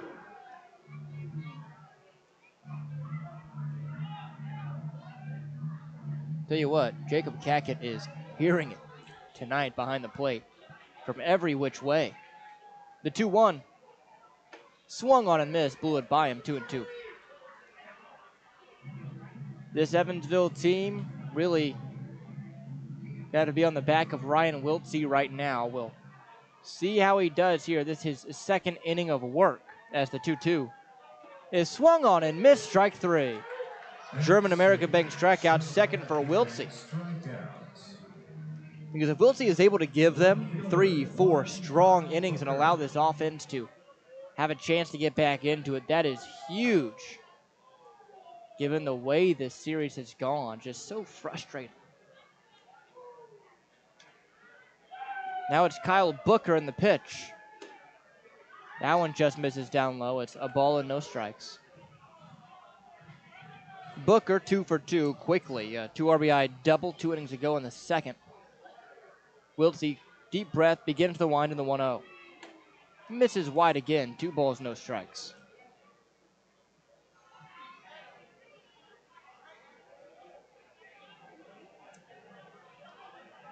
Evansville entering today is 4.5 games back of first, the 2-0. That one finds his own 2-1. 3 games now back of Lake Erie, who's in second. Boy, they've been having a good week against Joliet, who is scuffling. Joliet has now lost 5 in a row. 2-1 pitch. Swung on, popped up, foul and overhead. That overhead foul ball brought to you by Heads Construction. Choose the best, never regret it, make it 2-2. Joliet now losing 3-1 in the bottom of the 6th to Lake Erie. If that score holds, that would be 6 losses in a row from Joliet, who got swept by Windy City and then Lake Erie. It's a tough week stretch for them. 2-2 pitch now. Swung on, line drive, base hit center field. Nearly took Wiltsey's head off. So a one-out single for Kyle Booker, already his third hit of the night. As Travis Holt stands in 0 for 2, but has collected an RBI thanks to a ground out that scored Booker in that second inning, which Mississippi scored 4 runs in.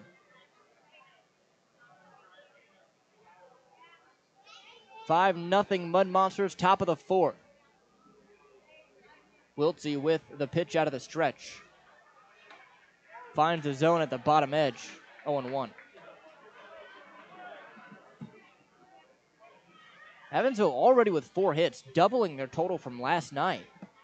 Just hasn't found a way to bring them in. The 0-1 now. Runner takes off. Outside for a ball. Throw down is going to be in time. Logan Brown cuts down Kyle Booker. 2 away now here in the 4th. Seen this team as the years gone on, the catchers behind the plate have done a much better job at being able to hit that glove right where you need them to. Even the 2 in the last inning where Rijo got those stolen bases, they were good throws, just better slides. But able to get them there, that's First huge. Pitch in there.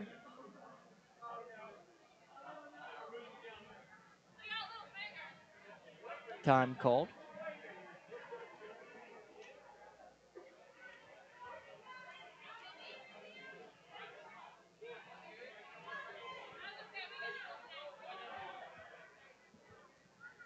One-two pitch. Called strike 3, down and away, corner. Wiltsey with his 3rd German-American Bank strikeout and a caught stealing for Logan Brown. We now go to the bottom of the 4th, 5-0. Mississippi in front on 96.9 WYR on the Otters Digital Network. Right now in Vanderburgh County, over 800 children are in the child welfare system waiting for someone to be their voice, and you could be that voice by becoming a court-appointed special advocate, a CASA volunteer. Donating just a few hours a month of your time can change a child's life forever. Vanderburgh County CASA invites you to join them. Stand up, speak out, be for the child, be a CASA. For more information, visit vandcasa.com. That's VAND-CASA.com. Ballet Indiana is made up of local ballet professionals, dedicated parents, and community members in order to provide unique and life-enriching experiences for hundreds of young dancers, while carrying out their mission to inspire a lifelong appreciation for dance for both our dancers and the Evansville community. More information on Ballet Indiana and information about their upcoming performances is available at balletindiana.org.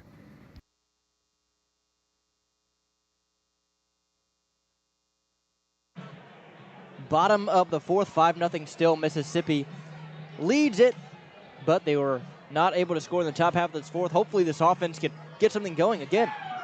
They've had a hit in each of these 3 innings, so they've had a chance to start to rally a little bit. Hopefully now more towards this middle of the order, second time saying Theophile, maybe they'll be able to get something going. Yeah, I mean, it's all you can really hope for right now. We've seen this team play so well, especially offensively, in many games this year, but for whatever reason, when they go up against this Mississippi squad, they struggle to find offense. And so it's been a struggle this week. It's been a struggle all year. They've played Mississippi. Hopefully they can turn that around and have a big, especially middle innings for them.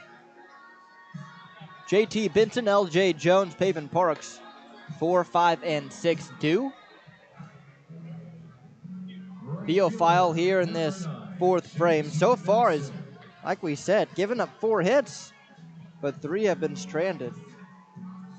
One of those hits involved in a double play as well in that first frame. Benson, right-handed hitter, is 0 for 1. The first pitch is a curveball that drops just a tad low. 1 ball, no strikes. One thing the Evansville team has done tonight that they really didn't do last night is they've been able to draw out at bats the 1-0. Catches the inner half, it's 1-1. So that is a positive sign. 1-1 pitch. Swung on, line drive right field, drops in for a knock. JT Benson, leadoff single here in this bottom of the 4th.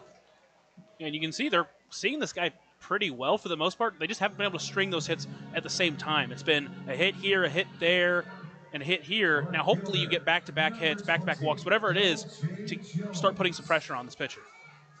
Here is L.J. Jones, the owner of one of the 5 hits tonight. Had a bloop single in right in his first appearance. First pitch he sees is swung on and fought off right back foul to the screen, 0-1. Jones really finding that power here in the middle part of the season. We knew he had it when we first saw him in camp. Beginning of the year during batting practice as well, just in the games, was kind of putting everything on the ground. Just figured out how to lift the ball recently. Pickoff move, a lazy one, not even close. That is such a good sign for LJ, for this Otters team, who, boy, they love his bat in the middle of the lineup. 0-1. Swung on, fought off foul again right behind him. 0-2.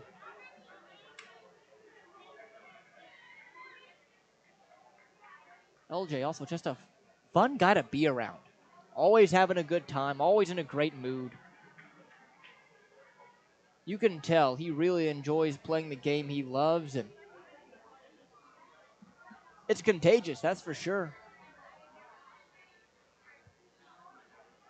0-2 the count, nobody out, bottom of the 4th. 5-0 Mississippi. On first is JT Benson. Theophile sets, hands about eye level. The 0-2.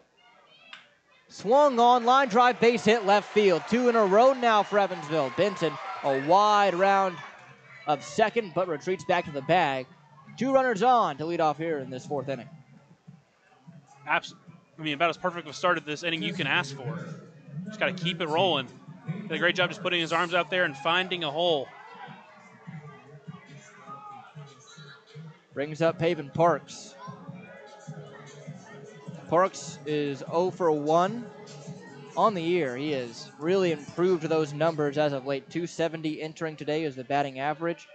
824 OPS, 6 homers, 27 ribbies.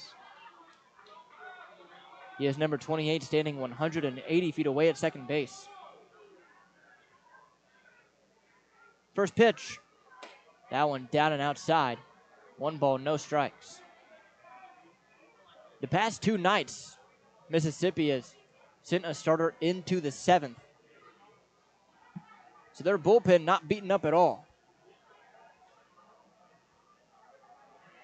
You would hope you're able to drive Theophile out of this one here in maybe the 5th or the 6th. String something together, the 1-0. That one catches the outside corner, I guess. 1-1.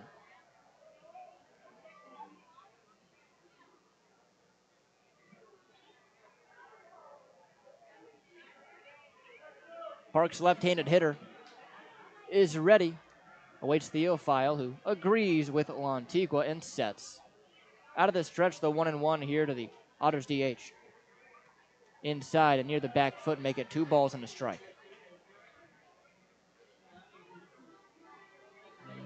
Beautiful day for baseball here in Evansville, Indiana. It's going to be beautiful all 4th of July weekend. So make sure you enjoy it. Turn on some Otters baseball while you're lighting off your fireworks as well. Why not? Otters baseball fireworks, nothing better. 2-1 pitch. Missing outside, 3-1. Pavin ahead in the count and really commanding it. Still nobody away here in this bottom of the 4th. Logan Brown on deck. Parks Balk would be behind him. It's a big moment in this game. It'd be a huge opportunity to give this large crowd something to cheer for right now. The 3-1. Swung on and missed. Boy, he took a hefty swing at that fastball down the middle. 3-2 now the count. And he tried to really send that one to the moon. Count full, nobody out. Runner on first is Jones, on second is Benson. Parks the batter. Theophile fires. Swung on, fought off foul. Good at bat here from Parks. Count stays full.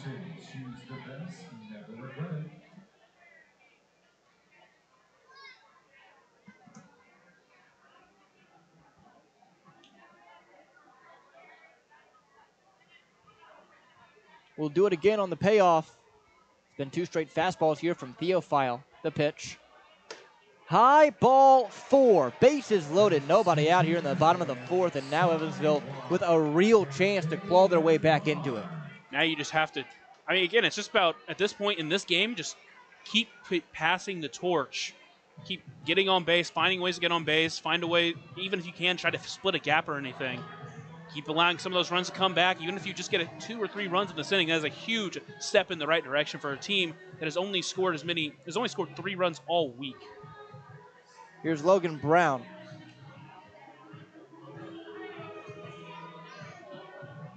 Logan Brown this year, with a runner on third, less than 2 outs, 6 RBI for him.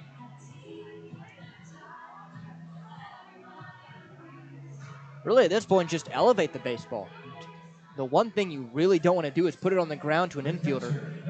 Anything else you're okay with, even if it results in an out, a fly out, you probably get a run in. I would watch first pitch here. Theophile just walked his last couple of batters, or walked the last batter, I should say. Logan Brown could be expecting a first pitch. Get me over a fastball here. Here it is. Swung on, line drive into right center. Under it is pass. He got that fastball and drove it to the outfield. Here comes the runner in Benson. The throw, not in time. Evansville on the board. Well, Lucas, you called it.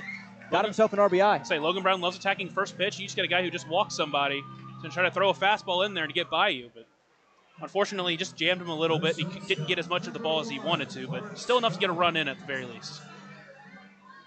Now Parks Balk. Grounded out to third 2 innings ago. Big spot for him. Cash will play a little inward. Now steps back. Infielders at double play depth.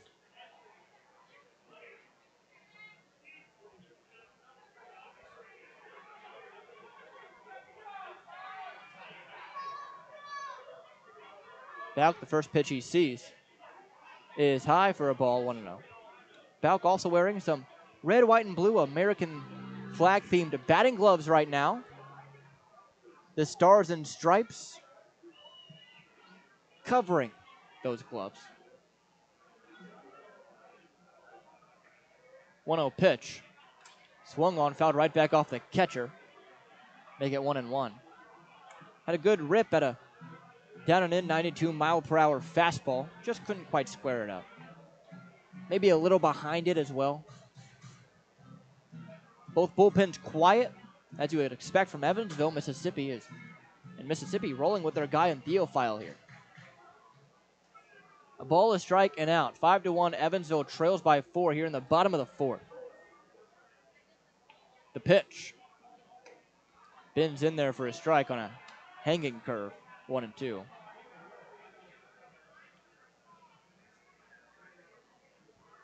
J.J. Cruz on deck. The pitch. Outside 2-2. Balk, a guy who takes really good at bats. No, not often does he get fooled at the plate. He's willing to take his walks, and right now a walk, obviously he's still a 2-2 count, but a walk would be huge right now. The pitch. Swung on, shattered bat, pop up to first base. That's going to be caught. Everyone back to their respective spots, and now that's 2 bats that Balk has ruined here in his first 2 ABs. Just not able to turn on those fastballs that are on the inside part of the plate right now. Now J.J. Cruz.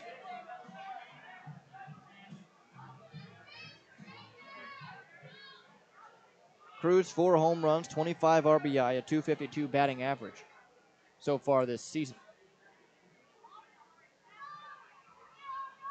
First pitch, up and away, 1-0. Boy, you'd really like him to move the torch over now to Dennis Pierce, who's on deck, 2 for 2 already today. He's seeing the ball really well off of Theophile.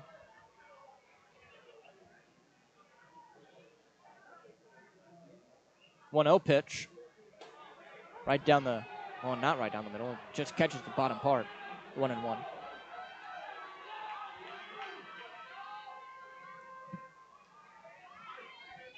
Cruz has had some big hits in the past, especially this homestand for Evansville. 1-1. Swung on, fought off foul, opposite way towards left. 1-2. Ball is brought to you by Had a 4-for-4 day against Construction. Florence, Choose the best. which included a monster home run to right.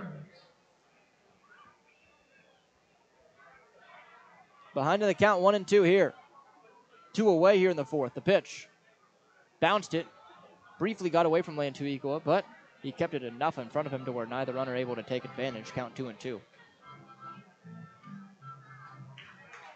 No wind here tonight at Bosse Field, as it has been for the past couple of nights. Very not windy. Trying to think of a verb there, just didn't pop in my head. 2-2. Swung on, fought off again from JJ. That one an up and away fastball that Cruz is able to go way up and away to get a piece of. The left-hander will await another 2-2 pitch. 2 outs, 2 runners on. The pitch. Swung on and missed on the curveball for strike 3. Theophile somehow gets out of it, only allowing the 1 run. Evansville with 1, Mississippi with 5, going to the top of the 5th here on 96.9 WYR on the Otters Digital Network. Maintaining our independence becomes more and more vital as we age. Swerka and more can help you navigate this important journey by answering your questions and connecting you to free and unbiased community resources and support services. If you are seeking advice for yourself or a loved one, let Swerka be your first call. More information available at swerka.org or by calling 812-464-7800.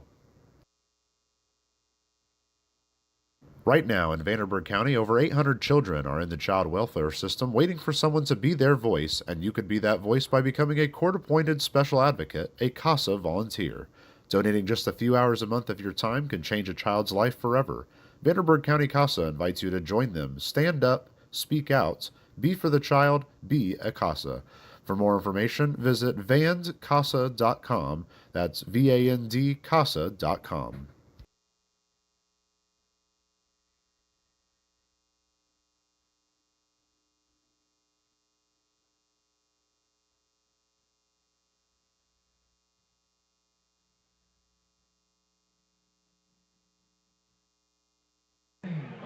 Fans, it's time for the Buffalo Wild Wings 5th inning. You know what that means.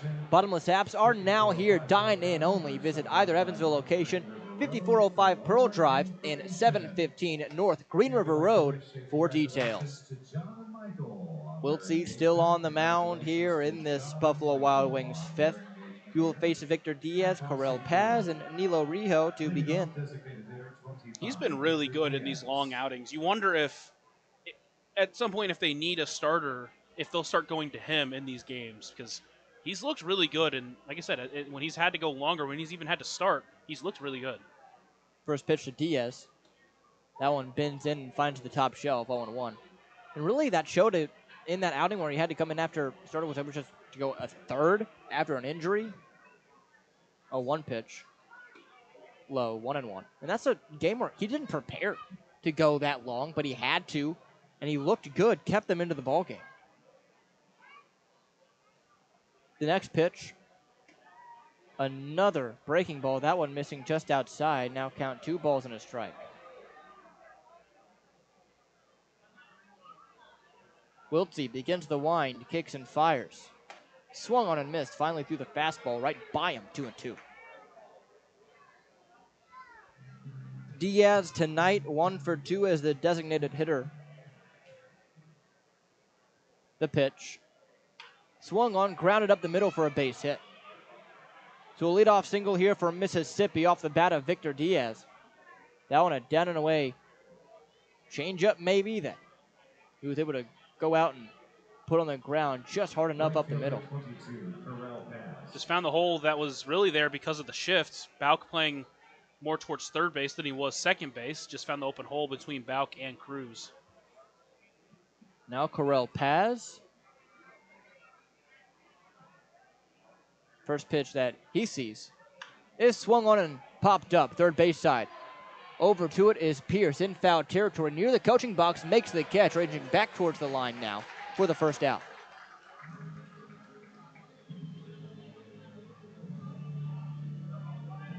So it brings up the shortstop, Nilo Rijo. Shortstop, 2, Nilo Rijo.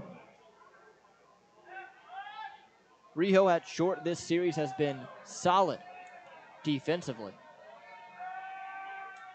The pitch out of the stretch. Drops in there, 0-1. Another changeup.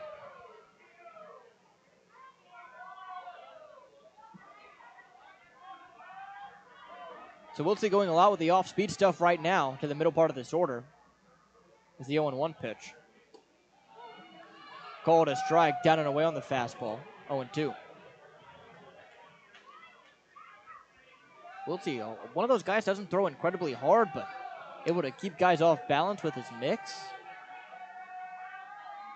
Now the 0-2 pitch. Called strike, 3 on the outer half. Rijo goes down staring. Sherman American Bank strikeout for Wiltsey, his 4th. First baseman, 17, Nick Hassan. Now Nick Hassan, he's doing the duty over at first base tonight, as the pitch is taken down the middle for a strike, 0-1.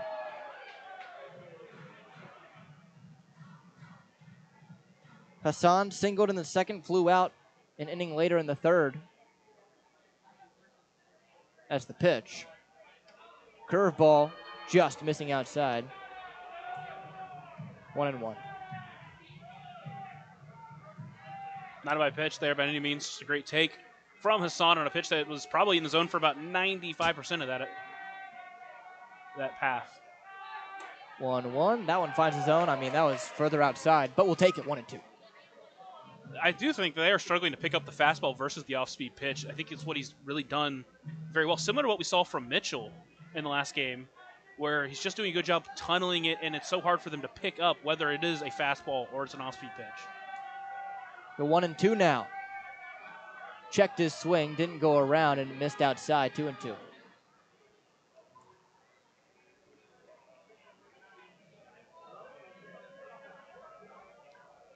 Deuces wild, 2 balls, 2 strikes, 2 outs. Top 5, 5-1 the score, the pitch. Swung on, bounce up the middle, off the glove of Cruz. Throw to first in time for the out. So a 1-4-3 put out to end that inning.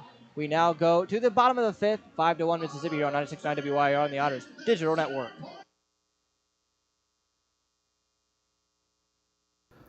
Ballet Indiana is made up of local ballet professionals, dedicated parents, and community members in order to provide unique and life-enriching experiences for hundreds of young dancers, while carrying out their mission to inspire a lifelong appreciation for dance for both our dancers and the Evansville community. More information on Ballet Indiana and information about their upcoming performances is available at balletindiana.org.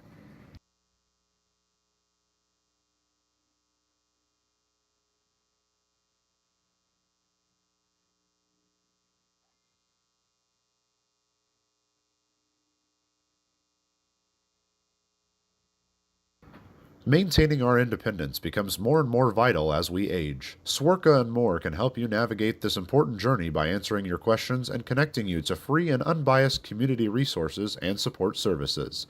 If you are seeking advice for yourself or a loved one, let Swerka be your first call.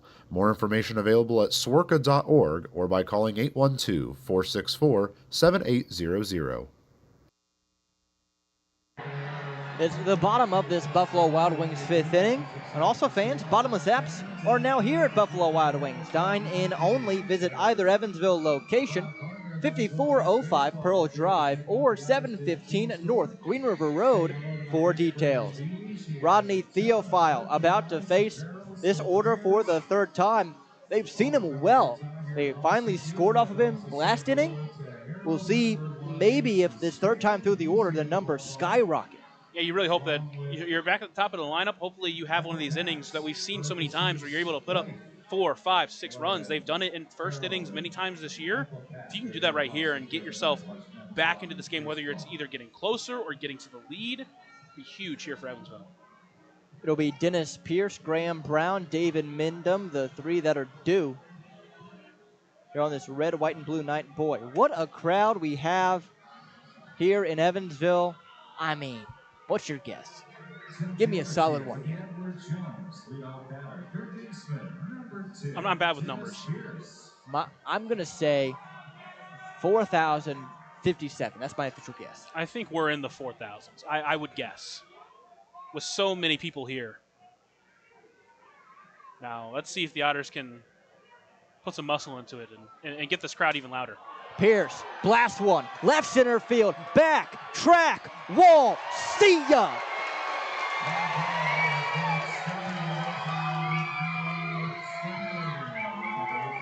Dennis Pierce electrifies the 4,000 plus. 5-2, Evansville still with some work to do. Well, he put some muscle into it. Yes, he did. 6th homer of the year for him. No doubter off the bat. 107 miles per hour, 395 the distance. Now it's Graham Brown.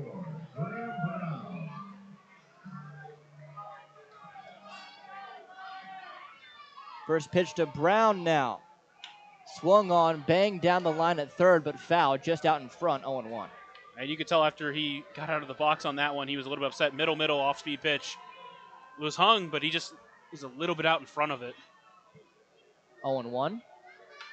Swung on, chopper up the middle, fielded by Rijo. A couple double clutches, throw over to first. Not being able to pick it is Hassan. And reaching first will be Brown. It would have been close anyway because of the double clutch. We'll see how it's scored. But now, nobody out and runner on first. Need some Embutal captain on that one. Stick some of that in your glove, make it a little bit stickier. Oh, yeah.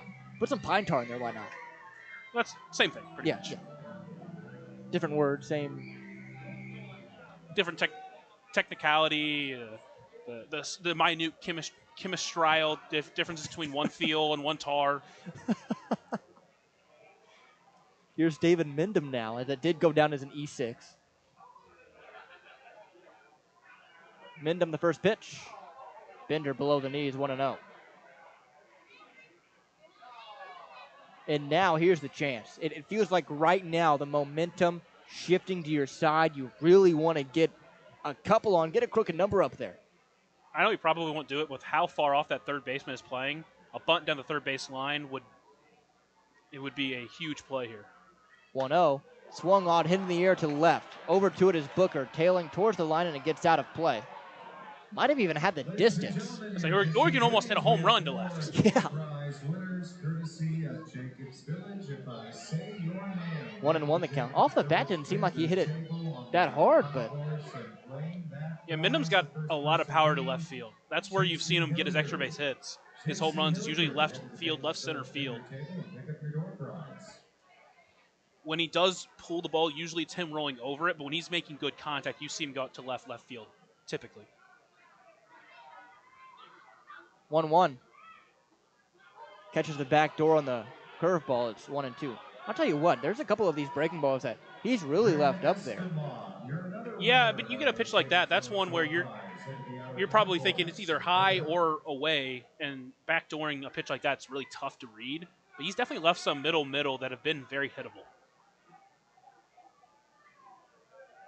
The 1-2. High, pickoff throw to first from Lantigua, not in time. 2-2 now the count.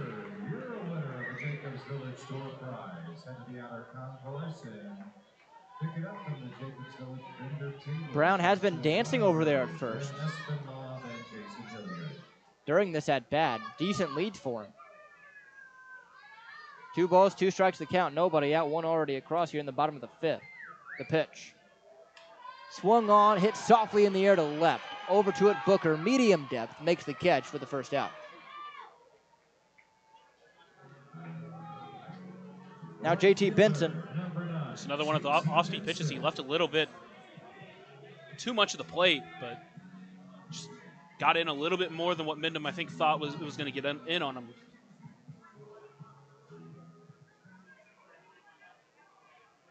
Benson 1 for 2 tonight. Singleton came around to score an inning ago in the 4th.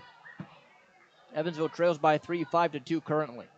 The pitch. Runner goes. Swung on, grounder just past the diving glove of Rijo. On his way to third is Bench, and the throw in from the left fielder is in time.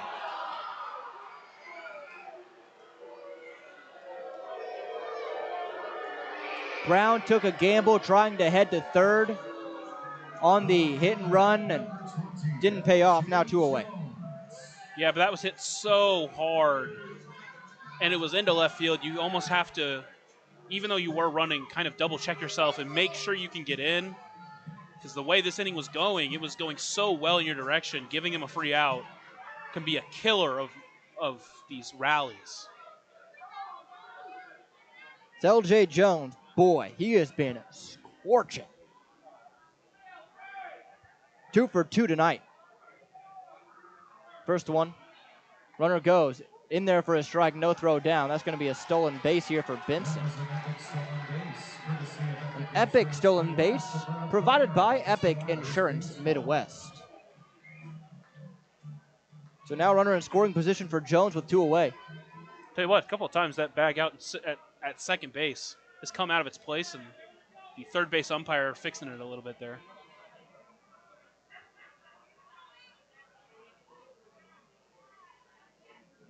Count no balls and a strike. The pitch. Swung on and missed, 0-2. Nasty curveball there, down and away.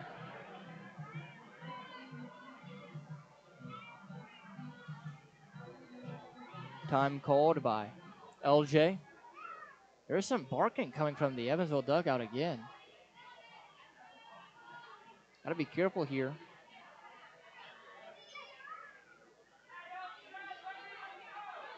0-2 the count, 2 away. Bottom 5, 5-2. The score, Mississippi in front by 3. Here's the pitch to Jones. Swung on, foul tipped right back into the glove for out number 3. So Jones strikes out. That is the 4th strikeout for Theophile Evansville. Able to get 1 across thanks to Dennis Pierce. 5-2 the score. We go to the top of the 6th here on 96.9 WYR on the Otters Digital Network. Right now in Vanderburgh County, over 800 children are in the child welfare system waiting for someone to be their voice, and you could be that voice by becoming a court-appointed special advocate, a CASA volunteer. Donating just a few hours a month of your time can change a child's life forever. Vanderburgh County CASA invites you to join them. Stand up, speak out, be for the child, be a CASA. For more information, visit vandcasa.com. That's VAND-CASA.com. Ballet Indiana is made up of local ballet professionals, dedicated parents, and community members in order to provide unique and life-enriching experiences for hundreds of young dancers, while carrying out their mission to inspire a lifelong appreciation for dance for both our dancers and the Evansville community. More information on Ballet Indiana and information about their upcoming performances is available at balletindiana.org.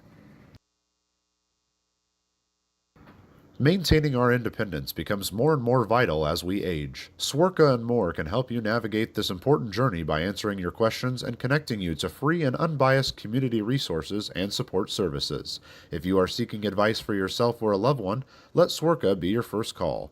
More information available at swerka.org or by calling 812-464-7800.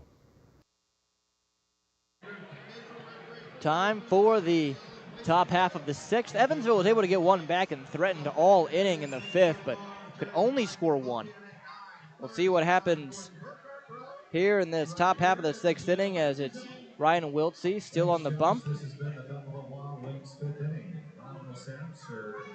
Ryan Cash, Andreel Lantigua, and Braylon Skinner will be the 3 due up here for the Mud Monsters. Here's Ryan Cash, the first pitch. Swung on and missed, 0-1. Cash is a switch hitter, batting left. 0 for 2 tonight, had a single yesterday. The 0-1.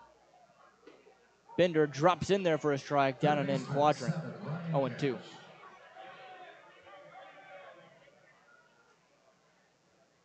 Wiltsey looks in, begins the wind and fires. Missed it a little high on the fastball, make it 1-2.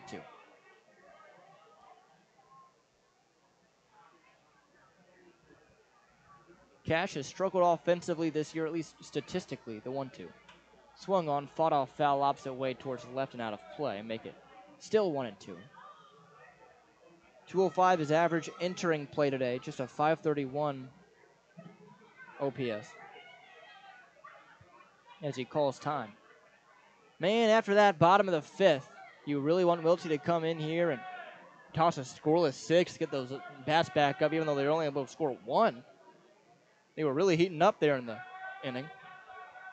1-2. Called strike 3, down and in, corner. Ryan Wiltsey in fuego. 5th German-American Bank strikeout for him. It cannot be understated how well Wiltsey has pitched and how important he's been. And you wonder how long they're going to let him go, because his longest outing is 4 2/3. Obviously, he's still only 3 1/3 through right now. But, I mean, if he continues pitching like this, it'd be hard to take him out at any point. Here's Andrea Lantigua. First pitch he sees. High, left it up on the curve. It's 1-0.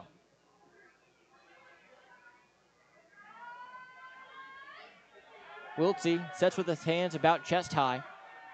Agrees and begins the wind. Kicks and fires. That one catching the top shelf. 1-1.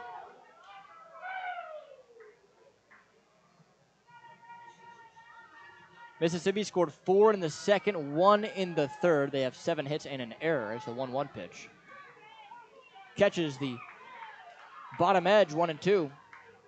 Evansville has scored once in each of the past 2 innings, in the 4th and in the 5th. They now out-hit Mississippi 8-7. The 1-2 from Wiltsey. Misses high, make it 2-2.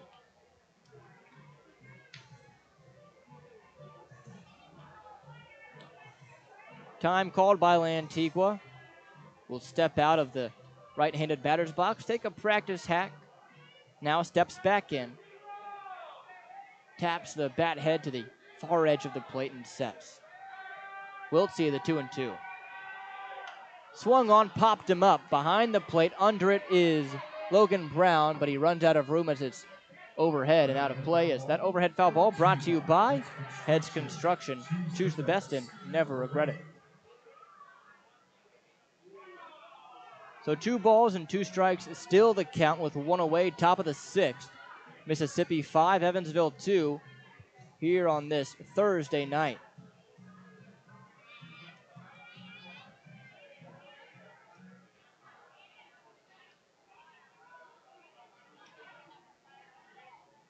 The 2-2.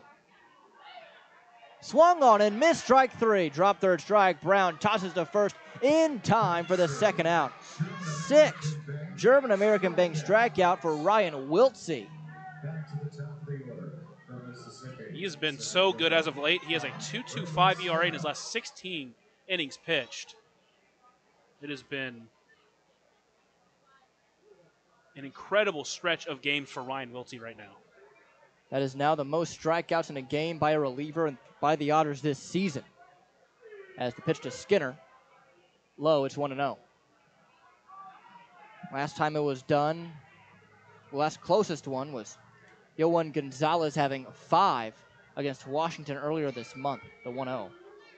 In there for a strike, 1-1. Actually, it was in June, middle of June. Hard to believe we're already in July, but here we are. Time goes by fast when you're having fun at the ballpark. 1-1. Misses a tad inside. It's 2-1 now.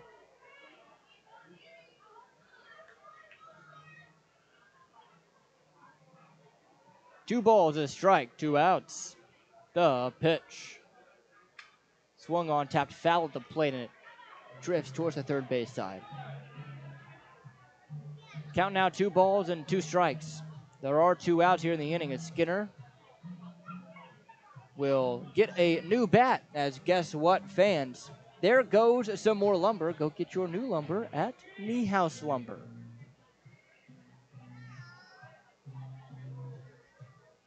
So Skinner getting a new piece of wood.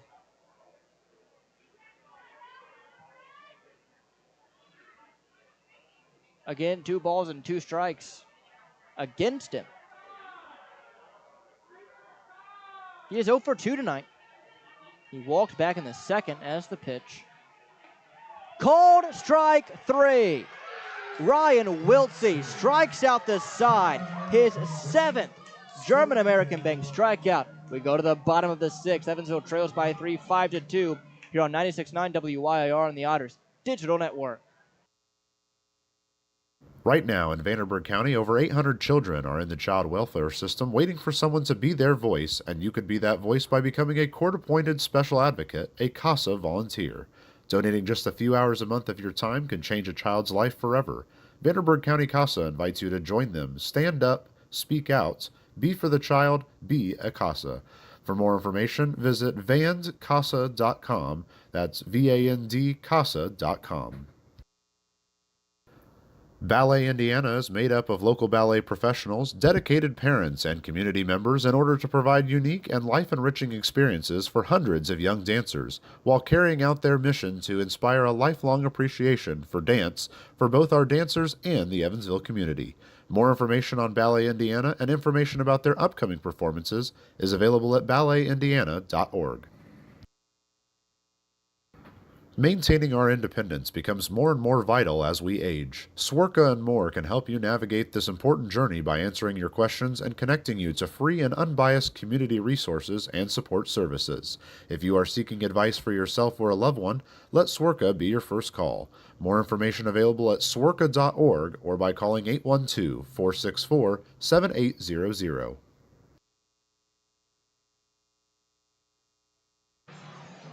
Here in the bottom of the 6th, Evansville coming off some momentum after Ryan Wiltsey striking out the side in the top half of this inning. And they had a good offensive inning, even though they only scored a 1 last time through in the 5th. They hit the ball hard, so we'll see what happens here as it'll be Paven Parks to lead us off. Yeah, and you wonder how much longer Mississippi's going to go with their guy here, because it really feels like they've started to figure him out in this game. He's only given up 2 runs, but it feels like it could be a lot more. Evansville already has 8 hits in this game. Parks walked in the 4th, was stranded at first base. The first pitch he sees is taken for a strike outside on the changeup, 0-1.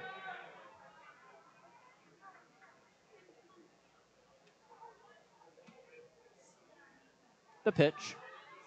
Swung on, tapped foul at the plate on the low curve. Quickly ahead is Theophile, 0-2.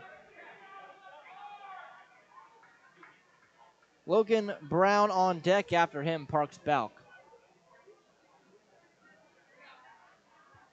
Paven, the left-handed hitter, readjusting the batting gloves after calling time. Now stands back in, taps each edge of the plate as he usually does and sets. The 0-2. Swung on, lifted in the air to left. Twisting foul. Over to it is Booker near the line and lets it go out of play. Count stays at 0-2. Theophile is attacking Parks away here in this at-bat.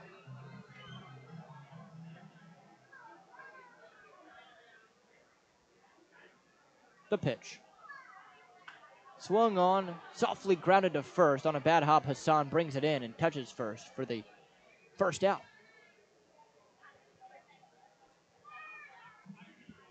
5-2, Mississippi leads it here in the bottom of the 6th. Evansville running out of time, but you feel like if they're going to do anything, they need to do it quickly, given the amount of time Theophile has left. And again, it feels like you've seen him well. You have 8 hits. You've out-hit Mississippi tonight. You just trail by 3.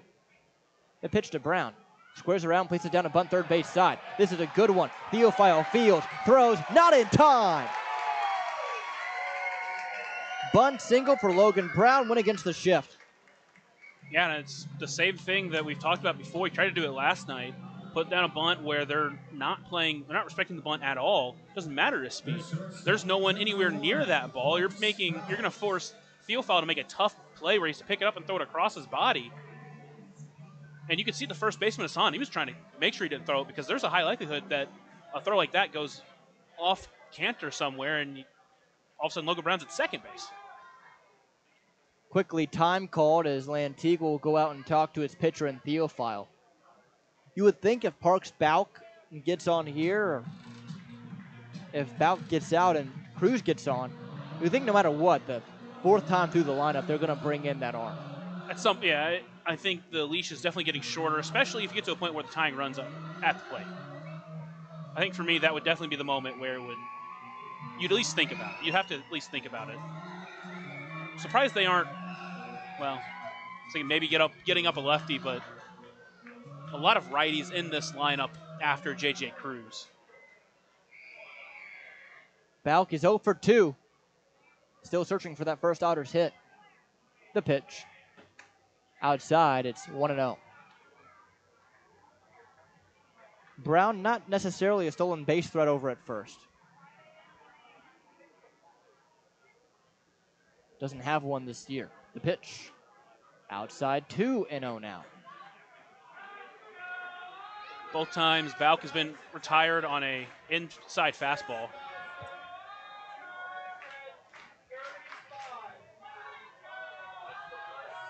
Two-0. Swung on, high chopper to third. Over to it, Cash. Tosses to second, not in time. Ball is dropped. First and second for the Otters. And the ball hasn't even left the infield yet. Talk about some small ball for Evansville. So now first and second. We'll see how it's scored. Also, we were right on 4,000. A sellout here at Bosse Field tonight. The first one of the year. 6,235 strong here at this historic ballpark to hopefully watch an Otters comeback. So that'll be Parks Balk's first professional knock, and it comes as an Otter. Here's J.J. Cruz. The pitch.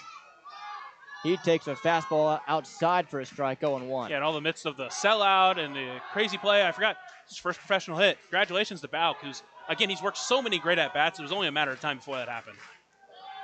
They will save that baseball. The 0-1. Swung on, fouled off. It's 0-2. Now if you're Cruz, you got to be wary of that breaking ball down low here in this spot, especially after seeing two straight up and away fastballs. Yeah, that backdoor breaker to Cruz has been really his lone kryptonite this year. He's a free swinger. He loves to hit the ball, and when he does, he hits the ball hard, but not a guy who walks a lot, and we'll see what he does here with an 0-2 count now. Theophile sets. Out of the stretch, he'll fire. The pitch. Swung on up the middle, off of the leg of Theophile. Picking it up is Hassan. Oh, what a bad break for Evansville. But both runners advance. And now Theophile, slight limp walking away from that. It went directly off his foot. You wonder if they're just going to go ahead and go to the bullpen and not even think about it. You almost wonder if that is a break, because playing double play depth, it was going to be a close play up the middle. Yeah. But either way, runners are at second and third, tying runs still at the plate, which is huge for Evansville. Since 2017. So hope you heard that from Zane Clodfelter. Biggest crowd tonight since 2017. What a crowd as they are attending the Theophile currently. And that's just kind of the brand of baseball the team's been playing all year. It's been fun. Now, this week has not been. It's been very sluggish when it comes to the offensive side of the ball. But, I mean, look at a game like this. You're fighting back. You're in the late stages. Wiltie's coming in, pitched a gem out of the bullpen.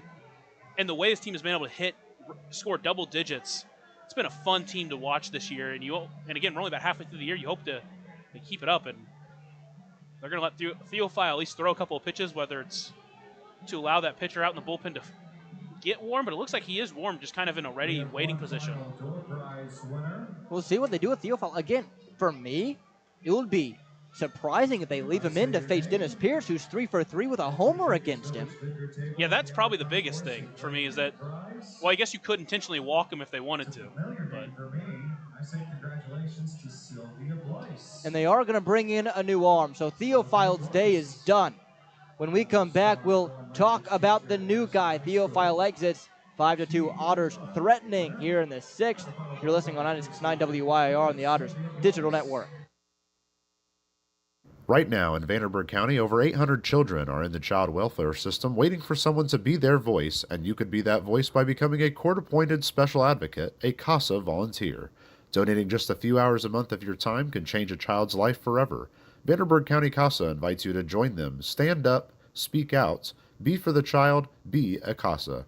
For more information, visit vandcasa.com. That's VANDCasa.com. Ballet Indiana is made up of local ballet professionals, dedicated parents, and community members in order to provide unique and life-enriching experiences for hundreds of young dancers, while carrying out their mission to inspire a lifelong appreciation for dance for both our dancers and the Evansville community. More information on Ballet Indiana and information about their upcoming performances is available at balletindiana.org. So Rodney Theophile exits, Michael Fowler enters. Theophile exits going 5 2/3. 10 hits allowed, 4 strikeouts, 1 walk. Michael Fowler enters. What do you see from him? He's a hard-throwing pitcher. Really, he in his college career struggled to find the zone, but an inning and 2/3, struck out 2 and only walked 1. He did face Dennis Pierce and walked him the one time he faced him. There is a base open. You wonder how hard they're going to pitch to Pierce, who is 3 for 3 with that home run. If you're Evansville, he just threw a wild pitch right there. You need to be patient. You have to be patient. Again, very high likelihood if they throw to Pierce here, first or second pitch, both their balls, they'll intentionally walk them. They'll go to Graham Brown. I know Brown's been struggling, but what a big spot for him. The one thing I would have to say is he likes to swing first pitch. Probably shouldn't be swinging first pitch. Man, this feels like the biggest moment of this series right now for Evansville. The way the past 2 days have gone, you've been so close to breaking through tonight. You have 10 hits, just 2 runs on the night. You absolutely need to get something going here in this inning, because if not, it would be a heartbreaker, and we'll see if Dennis Pierce can start it. As mentioned, 3 for 3, a homer, 2 singles, a pitch. Catches the inner half on the curveball. It's 0-1. And I will mention that game that he entered this series was his first appearance of the season. So his first professional appearance, I believe, as well. 0-1 now. Swung on, line drive up the middle, off the glove of Fowler. Throw to first is in time. So that ends the 6th. 5-2 the score here on 96.9 WYR on the Otters Digital Network.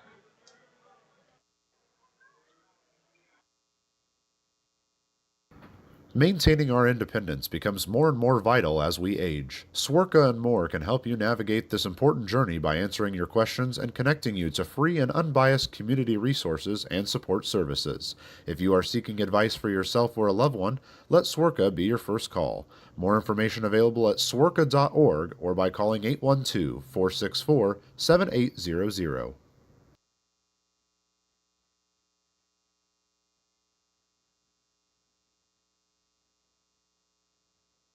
Right now in Vanderburgh County, over 800 children are in the child welfare system waiting for someone to be their voice, and you could be that voice by becoming a court-appointed special advocate, a CASA volunteer.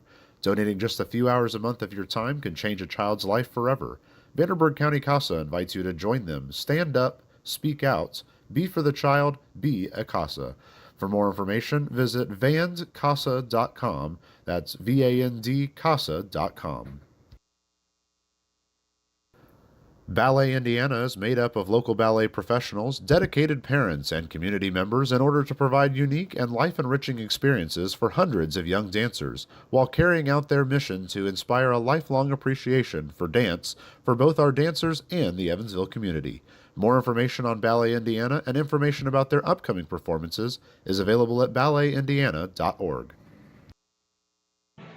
Back here in the top of the 7th inning, Ryan Wiltsey out there for another inning of work, and why not? He's gone 4 strong, only giving up 2 hits, struck out 7. He has frustrated the Mississippi batters, and he has kept Evansville alive in this ball game as we enter the 7th inning. They're trailing 5-2. But they've had 3 straight innings of offense where they've at least threatened or scored. But they still got to get 3 runs. First one to face him this inning is going to be Kyle Booker. Wiltsey now in that pitch, taken for a strike. He starts ahead of another batter, 0-1. Including this outing, his 6 last outings, he has a 2.20 ERA. And now has an 0-1 count to Booker. Next pitch. That one finds the zone. It's an 0-2 count. Just a great job getting ahead of these batters. Struck out the side last inning. And now Booker's going to call time. This is going to be his toughest test, though. 3 for 3 in this game. A couple of RBIs for Booker and a run scored. Booker back into the left-handed batter's box as an 0-2 count. Wiltsey, his little windup delivers. Checked his swing. Did he go? He did to the third base umpire. And another German-American bank strikeout for Ryan Wiltsey, his 8th of the game. I mean, the definition of dealing right now is a picture of Ryan Wiltsey in the dictionary. I mean, this guy is pitching so well for this Evansville team, and a spot that, boy, they needed it so bad, and he is delivering on all fronts. Next up is the second baseman, Travis Holt. Wiltsey works quickly. First pitch. That one stays high. He'll start behind him 1-0. Holt tonight, 0 for 2, does have an RBI on a sacrifice. The 1-0 pitch swings through that one. Count evens up at 1-1.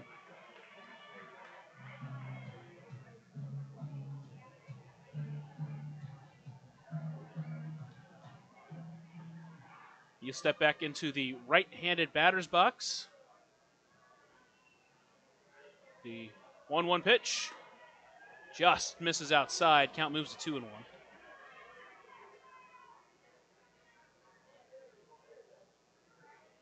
Holt has been a tough out in this series. The 2-1 pitch, hard hit in a deep left field. Jones is going to go back on it to the wall, and he will bring it in for a loud out number 2. Just got a little bit under it on a ball that was up above the zone. Designated hitter, 25, Victor With 2 away, it's Victor Diaz. And maybe on a different night with more wind, maybe that one leaves the field, but instead it's just a loud out number 2. Now Diaz steps in. He is 2 for 3 on the night. First pitch, outside for a ball. Starts 1-0.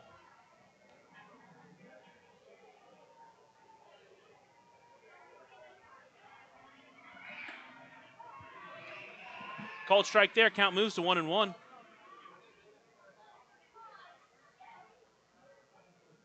Diaz trying to stay hot here.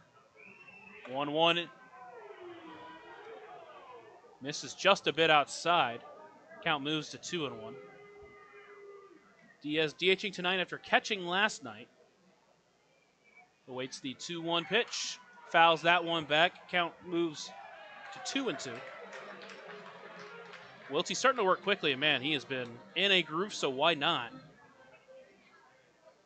Diaz, the 23-year-old, in his 33rd game as a Mud Monster.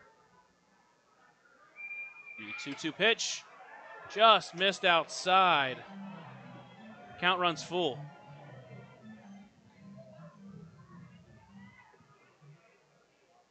Diaz in his first year in independent baseball. Now is a full count. The payoff pitch. High pop up towards right. Cruz moving over to try to camp under it, but it'll be Mendham who will call him off and bring it in for out number 3. So Wiltsey works another 1-2-3 inning. It's kept Evansville in it as we head to the bottom of the 7th inning. It's time to stretch here at Evansville. We'll give you Zane Claudefelter and this beautiful Bossy Field crowd. Ladies and gentlemen, we invite you to stand and join us as we honor America with the singing of God Bless America, sung tonight by Rue Martin.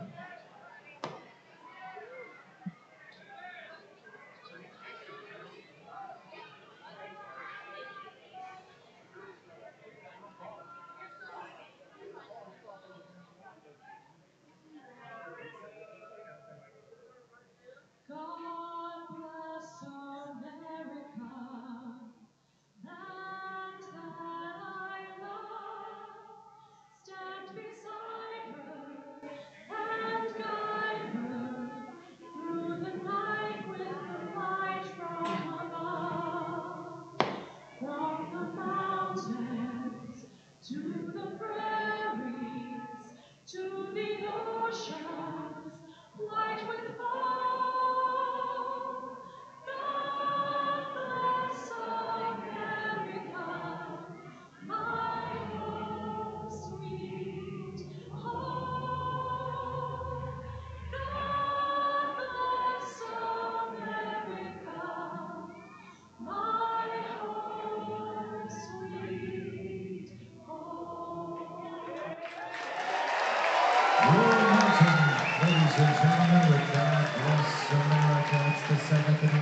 you know what time it is. It's time to stand up.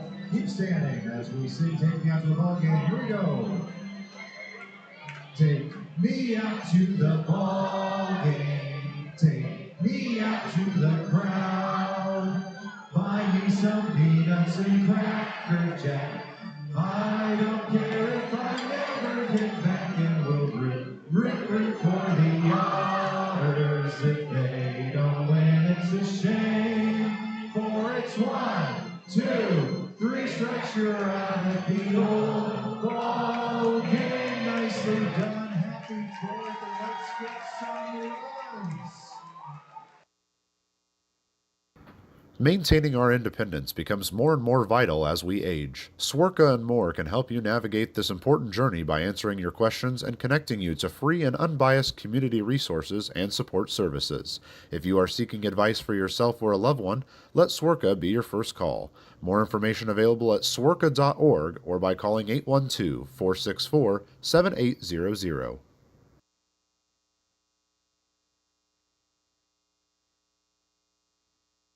Back here in the bottom of the 7th inning after the amazing singing of God Bless America and, of course, the 7th inning stretch. Otters trying to find some offense here as they trail 5-2. They'll have to do it against Michael Fowler, who has made both of his professional appearances against Evansville, but he has been very good against Evansville so far, at the very least.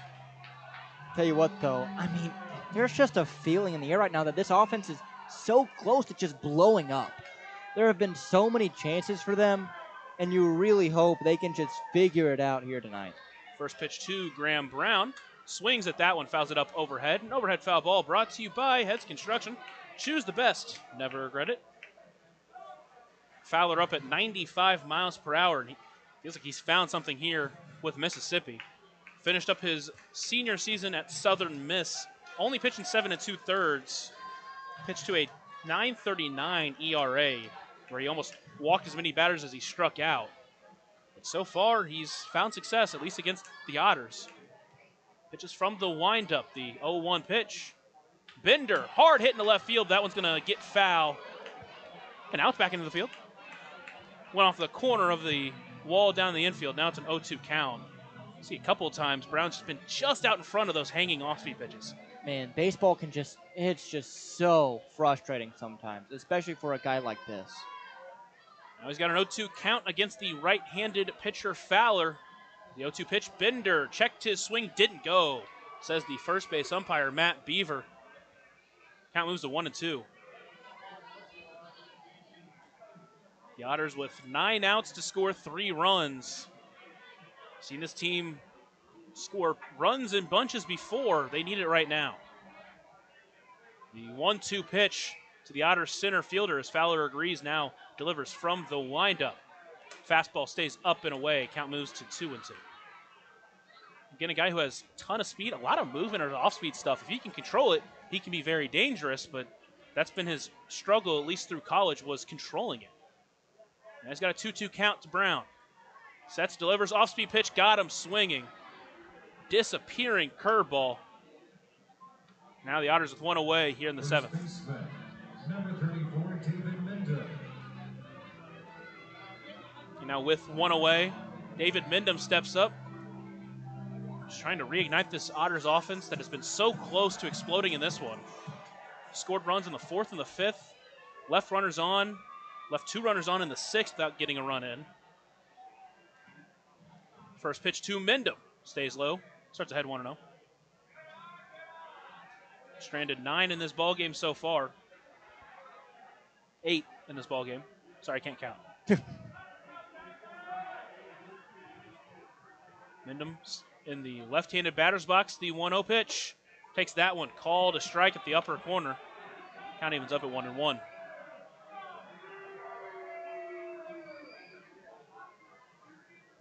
I think Andy McCauley's hiding somewhere within the fans.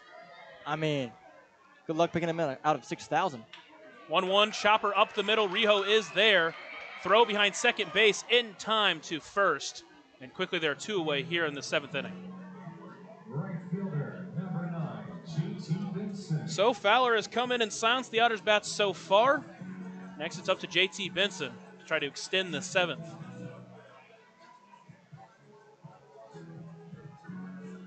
He'll step into the right-handed batter's box.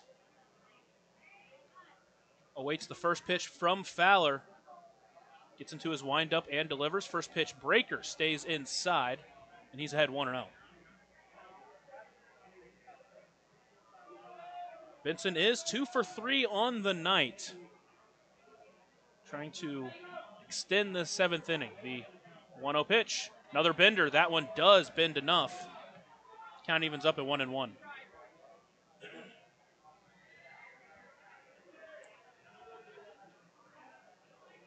Benson, the second-year player out of Louisville, waits the 1-1 pitch. Fastball low and away. 2-1 count.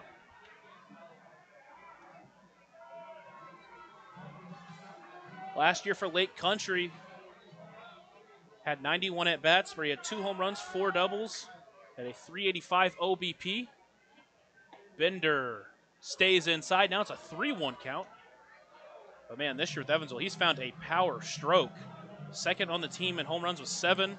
Hit to a 416 OBP, a 556 slugging entering tonight's ball game.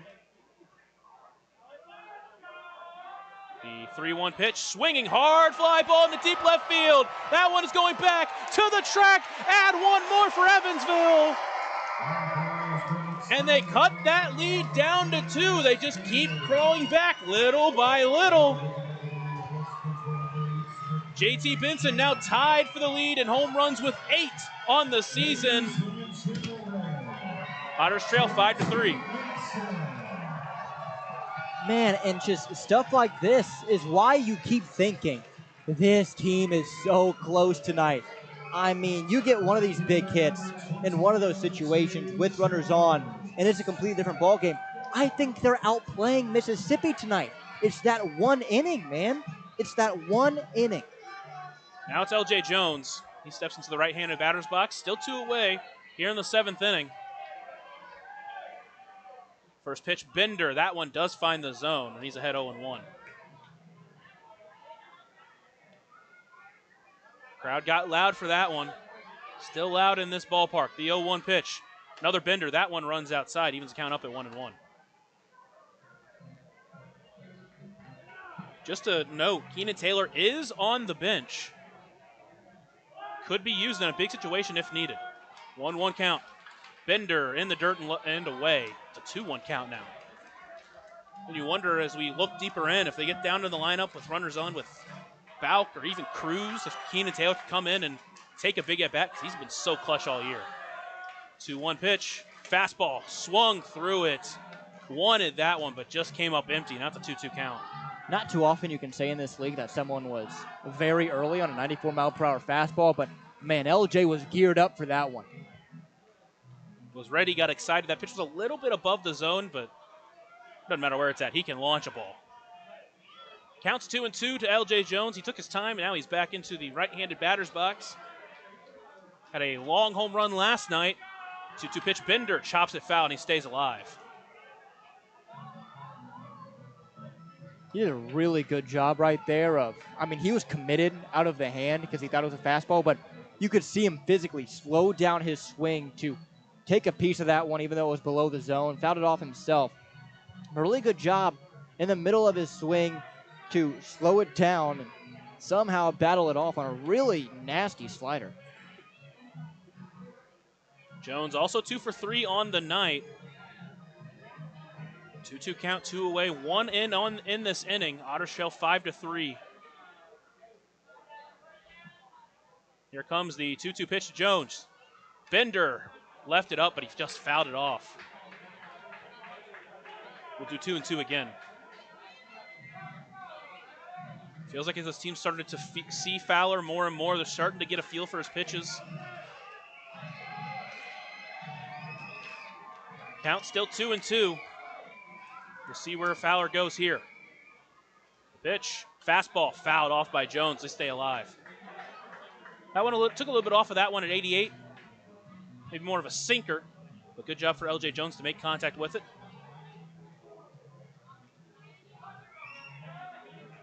He's gone 88-mile-per-hour fastball after back-to-back off-speed pitches. We'll see which direction he goes here. Next 2-2 pitch to Jones. Wants it high. That one is high, but it's popped up back behind the plate, up and overhead, out of play. An overhead foul ball brought to you by Heads Construction. Choose the best, never regret it. What an at-bat here from LJ. I mean, this is a really nice at-bat, really good approach from Jones right here. A really fun battle to watch between these two guys right now. Count still 2-2. Fowler delivers. Off-speed pitch, laced into center field, over to Skinner, still moving, gets up and gets it.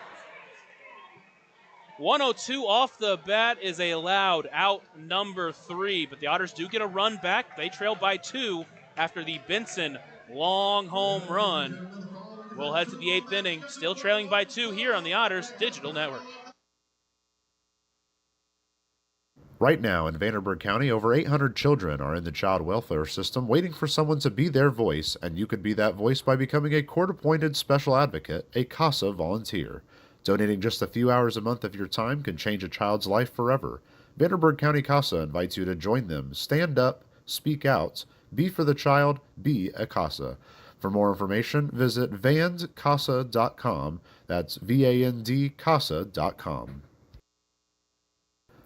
Ballet Indiana is made up of local ballet professionals, dedicated parents, and community members in order to provide unique and life-enriching experiences for hundreds of young dancers, while carrying out their mission to inspire a lifelong appreciation for dance for both our dancers and the Evansville community.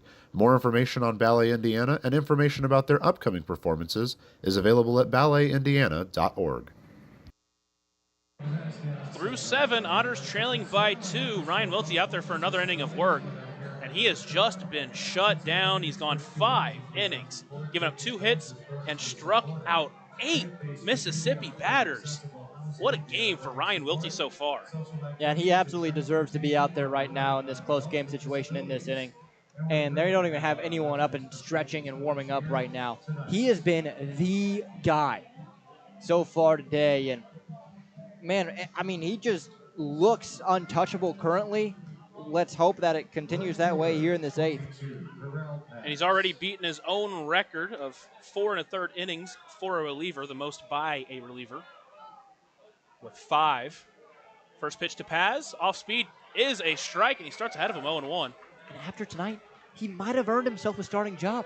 I mean, he really might have. And the thing is that when he did start, and that spot start against Washington, he looked really good in that one too. 0-1 pitch, another breaker. That one stays low. Count evens up at 1-1. It's another one. There it is. Paz back into the left-handed batter's box. The 1-1 pitch from Wiltsey. Fastball laced into left center field. Over toward is Jones. It's going to drop in front of him. That one tailed enough for him to cut it off, but a leadoff base hit for Mississippi. And now there is warming up going on in the Otters bullpen. And he's gone 5 out of the bullpen. But he's still looked really good. He's got to go up against Nilo Rijo here. I mean, that's a perfect pitch just then from Wiltsey. Down and away on the fastball. I mean, he got that one just off the end of the bat, a sinking liner at 72 miles per hour out and left. I mean, you'll live with it. Really good pitch there from Wiltsey. Just didn't get the result he wanted. And runner takes off. Huge jump, not even a throw. Pitch is a strike. He was way off before Wiltsey even started his motion. I mean, Wiltsey didn't even look over to him. Now a runner at second and no one away. It's an 0-1 count to Rijo, sorry. Fastball blew it by him. 0-2 count now to Rijo.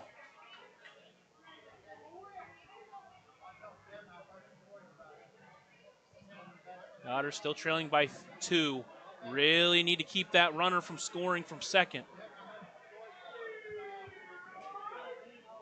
Wiltsey sets, delivers, off-speed pitch, stays outside.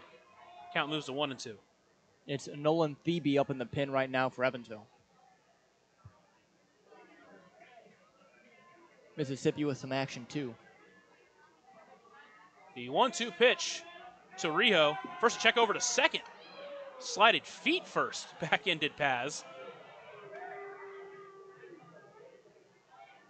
Didn't get him, so count still at 1-2.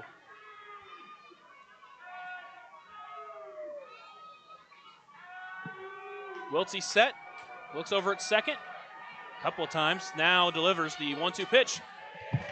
Foul tip into the glove, strike 3. 9th German-American Bank strikeout for Ryan Wilsey. And a big out number 1. That runner still at second base. Paz has been dancing out there. We'll see if he wants to try to steal third base. But Wilsey's been more deliberate and watching him over there. Next up is Nick Hassan.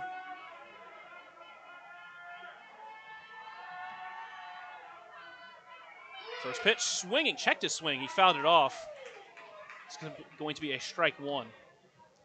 Especially with a right-handed batter up right now, I mean, we've seen how aggressive Mississippi wants to be on the bases. I wouldn't be totally surprised at all if Paz takes off towards third.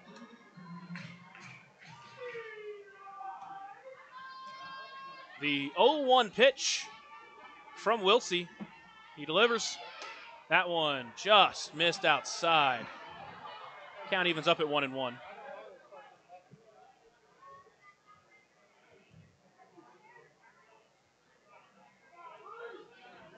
Paz, that was his 11th stolen base on the year. He's 11 for 16. 1-1 pitch to Hassan. Swings through that one on the off speed. Counts at 1-2.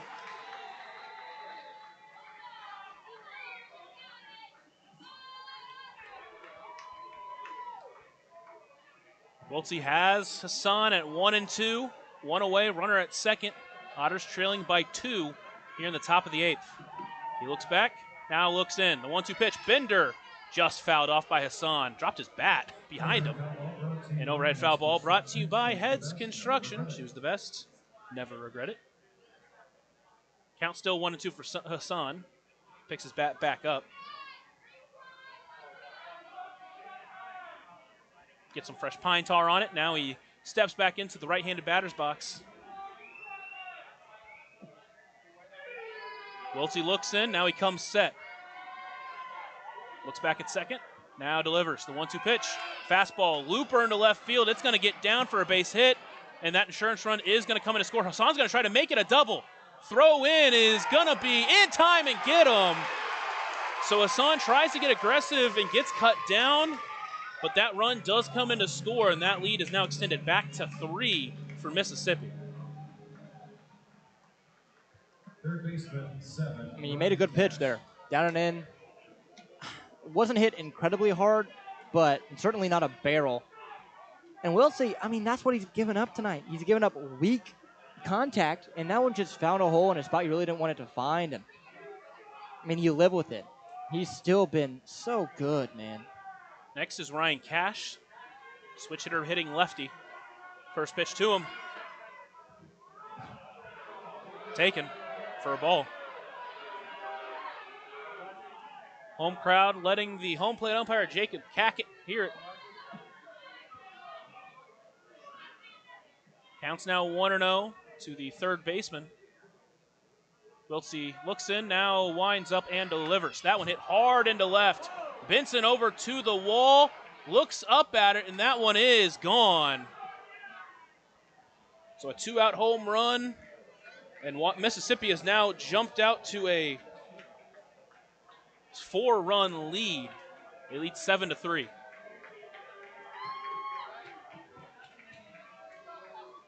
Breaker just stayed a little bit more in the zone than I think he would have wanted, and Cash went down and got it. That's his first home run of the year.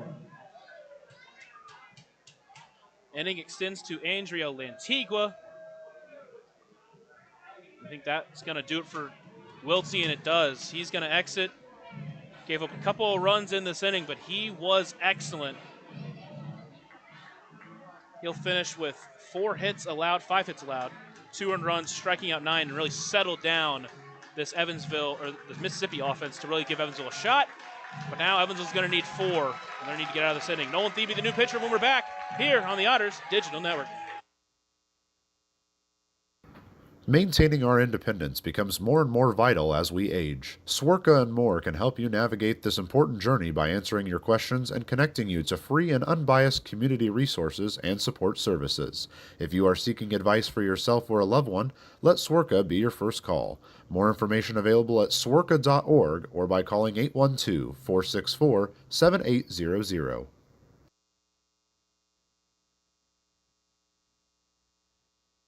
Right now in Vanderburgh County, over 800 children are in the child welfare system waiting for someone to be their voice, and you could be that voice by becoming a court-appointed special advocate, a CASA volunteer. Donating just a few hours a month of your time can change a child's life forever. Vanderburgh County CASA invites you to join them. Stand up, speak out, be for the child, be a CASA. For more information, visit vandcasa.com. That's VAND-CASA.com. Otters call to the bullpen. Nolan Thebe on the mound behind the plate. Logan Brown. That pitcher-catcher battery is sponsored by the Answer Auto Repair East. Find your battery needs at the Answer Auto Repair East, located at 2319 North Granover Road, or call it at 812-475-9000. Nolan Thebe enters, looks to try to get this final out here in the 8th inning, get the Otters bats back up. Yeah, and you hope he can do it quickly. And now you got even more work to do in your half of the 8th and in the 9th.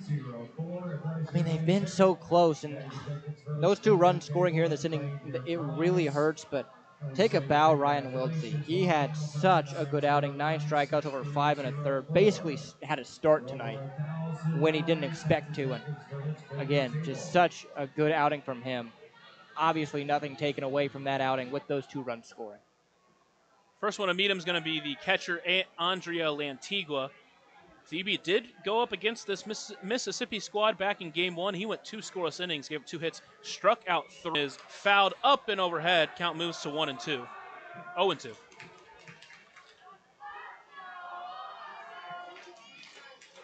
Count 0-2 to the catcher, Andrea Lantigua.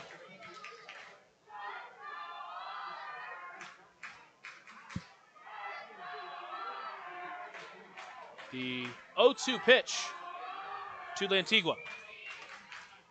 Called strike 3 for Nolan Thebe. German American Bank strikeout to end the 8th inning. Otters need 4 runs as we head to the bottom of the 8th inning here on the Otters Digital Network and 96.9 WYIR. Ballet Indiana is made up of local ballet professionals, dedicated parents, and community members in order to provide unique and life-enriching experiences for hundreds of young dancers, while carrying out their mission to inspire a lifelong appreciation for dance for both our dancers and the Evansville community.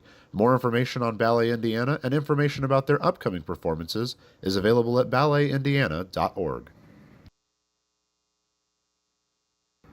Maintaining our independence becomes more and more vital as we age. Swerka and More can help you navigate this important journey by answering your questions and connecting you to free and unbiased community resources and support services. If you are seeking advice for yourself or a loved one, let Swerka be your first call. More information available at swerka.org or by calling 812-464-7800.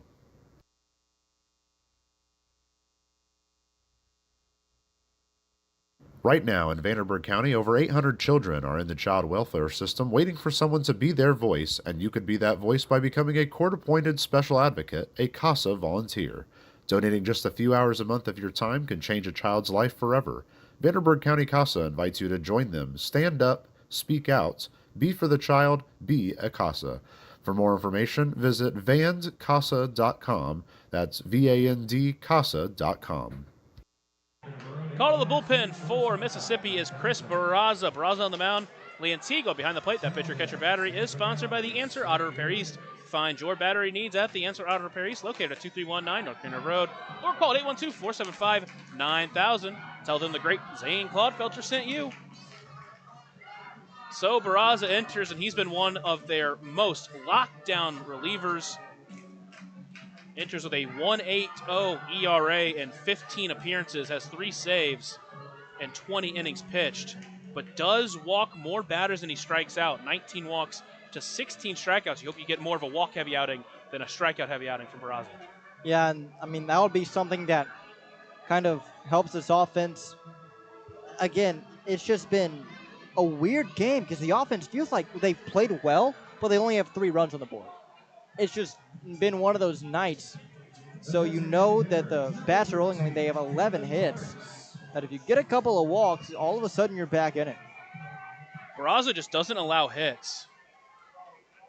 Has only allowed 6 hits on the year, but allowed 19 walks. Enters with an 0.98 average against.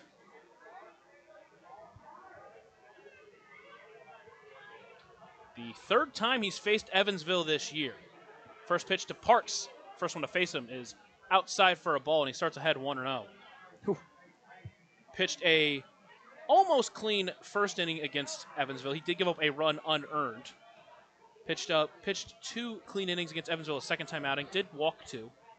And his last time out, this one was at Bossy. That pitch called a strike. Count evens up at 1-1. Went 2/3 of an inning, walked 1, didn't allow a run. The Otters need 4. Assuming Barraza doesn't get blown up in this inning, he's probably going to be out there for the next 2. The 1-1 pitch to Pavin. Swings through that one. A little bit behind it. Count moves to 1-2. Barraza played the last couple of years within the Angels organization at their low A ball counterpart. Now here with Mississippi at the age of 25. Looks into his catcher, now agrees, comes set from the stretch. The 1-2 pitch to Parks. Fouls that one up and overhead. An overhead foul ball brought to you by Heads Construction. Choose the best, never regret it. Count stays at 1-2. I mean, he's just attacking him with fastballs here. I mean, just here's my best stuff, try and hit it. I mean, that one was right down the middle for Pavin, and it seems like that's a lot of confidence from Barraza right now on the mound in that fastball. Barraza, the former Arizona Wildcat, offers the 1-2 pitch to Parks. That one way above his catcher. It wasn't even close. Reared back at 94. But this is where he's struggled. It's not really been giving up hits. It's been giving up walks. Last time out against Down East, did give up 3 earned runs in an inning. 2 hits, 3 walks, 3 strikeouts. But before that, the only time he had given up an earned run before that was back on May 21st against Down East. He's really struggled against Down East this year. I guess they have his number. Hopefully Evansville can find it tonight. This, again, the 4th time they've faced Barraza this year.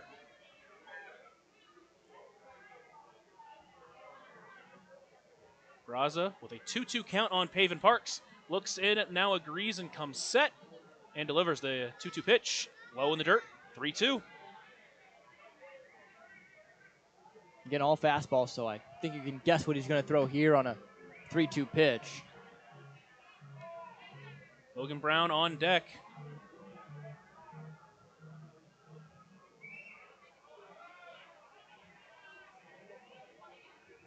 Count still full. Barraza will ask for a new baseball. He'll get it.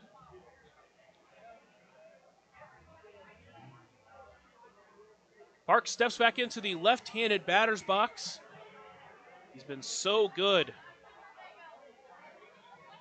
late in the month of June. Payoff pitch, high pop-up into left field. It'll be Booker who camps under it and brings it in for out number 1. So a long at-bat goes the way of Barraza. With 1 away, it's Logan Brown.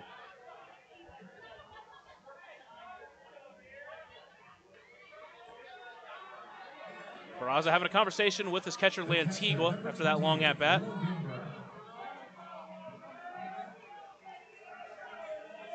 With 1 away, Logan Brown steps in. 2 for 2 on the day, a sacrifice fly. Tries to remain perfect in this game. Shift on him. First pitch, off speed.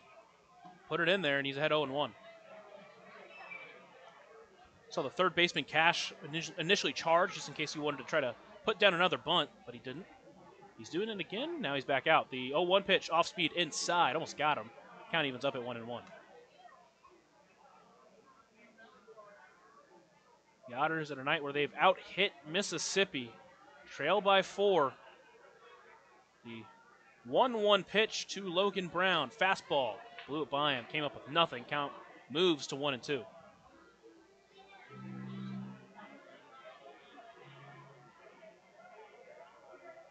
Barraza working quickly, comes set, and delivers the 1-2 pitch. Another fastball. That one stays low. Count evens up at 2-2.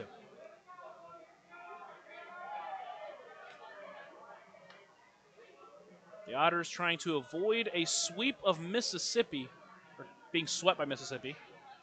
They've only been swept twice this year. Once was by Mississippi on the road.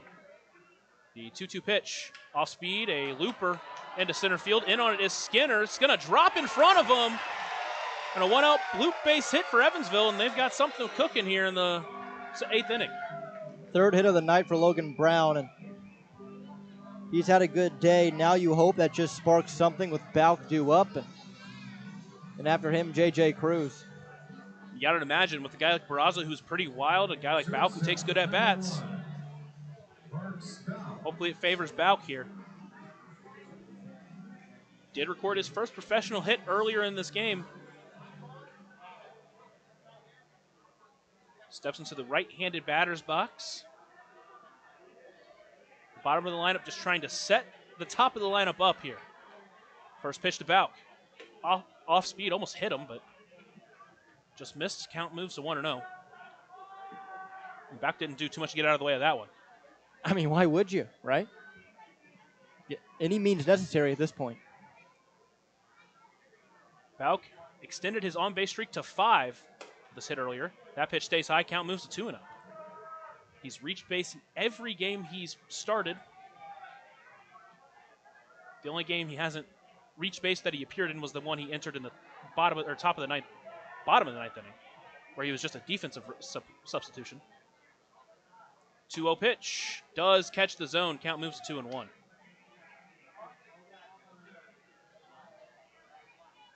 Appeared earlier this week. Was hit in the head on a fastball. Now awaits the 2-1 pitch from Barraza. Pitch fouled up and overhead. Just caught up to it. Counts even at 2-2 now. So Barraza's gotten back into this count with back-to-back fastballs. He's actually thrown 3 straight fastballs.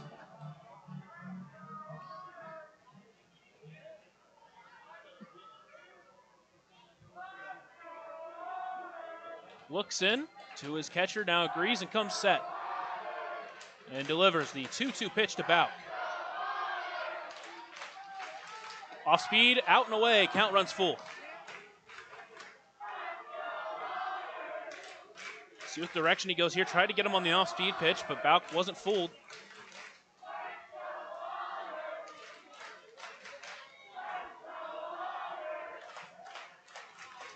Barraza looks in, now he's set once again. The payoff pitch to the Otters shortstop. Fastball stays high for ball 4. A base hit and a walk. A Deerhead side walk, cafe and bar. And there are runners at first and second with only 1 away in this inning. And yet another inning where they just need one big hit. If they get one big hit, I feel like that dugout's going to explode. And it's just going to be a snowball effect. That's all they need right now. Someone needs to come up big here. Next up is the free swinger of J.J. Cruz. And man, if Barraza tries to groove a first pitch fastball here, Cruz will make him pay. First pitch through the fastball, but just caught the corner.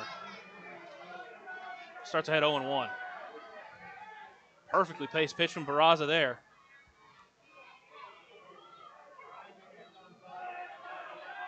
Lefty Cruz awaiting the pitch from the 0-1. On the 0-1 count, off speed stays way out. Count evens up at 1-1. And now you're seeing some visible frustration from Barraza on the mound. Don't give him a free one here. Don't swing at something that's not close with less than 2 strikes. Counts 1-1 to Cruz. Barraza's set, delivers. Fastball laced in the hole towards left. Brown, they're going to send him to the plate. No throw, and Brown's going to come in to score. And the Otters get one back. They now trail 7-4. And the tying run is coming up to the plate, and Dennis Pierce. I know you're still down 3. I know it. But that feels so big. It's huge for Cruz to be able to just go the opposite way against the shift and do it like that. You hit it where it was pitched. It was a down and away fastball. Cruz stayed on it the entire way, and now you give your best hitters a chance and you give Dennis Pierce a chance, who has been so good all year long in a huge spot. Pierce has been, as you mentioned, so good all day. 3 for 4, a home run. The only time he got out was a 100 off the bat up the middle that just caught the glove of the pitcher Fowler.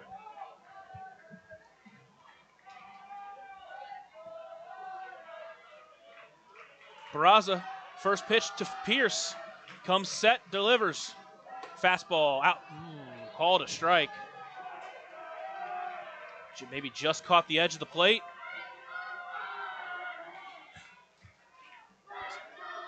Counts 0-1 to Dennis Pierce. 0-1, pulled the string, got him out in front. Now he's behind 0-2. Now you just got to battle. You got a pitch to hit, you missed it, erase it, right? The first pitch you probably shouldn't have been called a strike, but it is what it is. You're down 0-2, battle here. 0-2 pitch to Pierce. Sets, delivers. Fastball chopped towards third. It's going to get through the hole again. They're going to send the runner from third. They're going to hold him. They're going to hold him just to be safe. Infield is playing in. Safe, station to station for Dennis Pierce. Talk about just finding the holes in the defense right now for Evansville. Oh boy, a big hit right here would erase everything for Graham Brown the past couple of weeks. It really would. Graham Brown has struggled so much over the past 2-3 weeks, just finding green grass out there. He gets a big hit here. It erases all of that. It's to the wayside. Bottom of the 8th inning, quickly action up in the bullpen for Mississippi. Bases are loaded, tying runs at first, go-ahead runs at the plate. First pitch for Brown, first pitch swinging on an off-speed pitch, but tried to turn on it, but just couldn't do it. Foul ball. He's behind 0-1. So Barraza ahead of another batter. Crowd is getting loud here at Bosse Field. The sellout. The 0-1 pitch to Brown. Another off speed. He chops that one towards third. That one's going to be called foul. Counts 0-2. Now the situation, you just have to battle here. Yeah, I mean, you got two fast breaking balls that were hittable on the inner half. Again, just missing him. He's a little out front right now. Just battle. Sit fastball, react to the breaking ball, fight it off. That's what you got to do here. The center fielder out of Coastal Carolina with an 0-2 count. The bases loaded, one away here.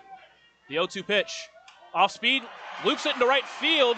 In on it is going to be Paz. He is going to bring it in. They're going to chest him. Throw to the plate. It's going to be way offline. It's going to get past the catcher, and both runners are going to advance. Another run scores. The Otters cut the lead down to 2, and the tying run is in scoring position for Evansville for David Mendham. So a very productive out for Graham Brown there. Yeah, that was perfect. You still are alive, and you have David Mendham, who you know is going to be competitive up there. Mendham he can't get outside of himself. Don't try to do something big. Have that same approach you always have. Make a good at bat, because behind you have JT Benson, who is tied for the team lead in homers. That's what I was about to say here. You got a base open. They're going to try to get you to chase. Can't chase here. Tying run is at second base, represented by Dennis Pierce. First pitch to Mendham. Takes low for a ball. He starts ahead 1-0. And again, this is the thing with Barraza. He hasn't given up a lot of hits, just a lot of walks.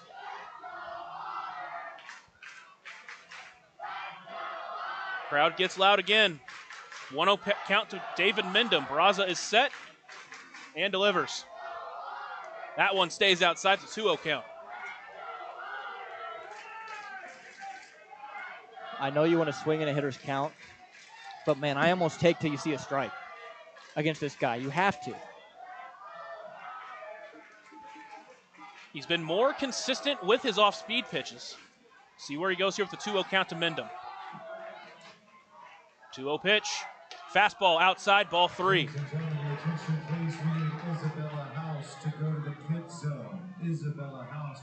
And you wonder how much longer they're going to go with their reliever out there in Barraza. Counts 3-0 to David Mindham. He represents the go-ahead run. On deck is JT Benson, who has a home run in this game. 3-0 pitch, outside, ball 4. Way up and away. A Deerhead Sidewalk Cafe and Bar. And the bases are loaded for JT Benson. And I think that's going to do it. They're going to go to their bullpen. Chris Barraza is going to get pulled, and we're going to have a new pitcher. He's going to come in with the bases loaded, only one away, and we'll have more on him when we come back from a short break here on the Otters Digital Network. Ballet Indiana is made up of local ballet professionals, dedicated parents, and community members in order to provide unique and life-enriching experiences for hundreds of young dancers, while carrying out their mission to inspire a lifelong appreciation for dance for both our dancers and the Evansville community. More information on Ballet Indiana and information about their upcoming performances is available at balletindiana.org.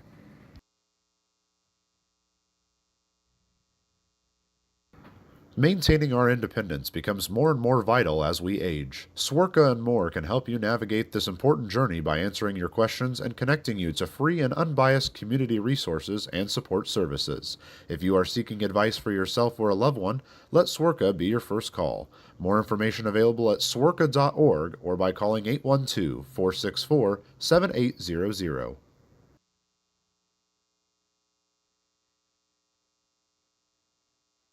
Right now in Vanderburgh County, over 800 children are in the child welfare system waiting for someone to be their voice, and you could be that voice by becoming a court-appointed special advocate, a CASA volunteer. Donating just a few hours a month of your time can change a child's life forever.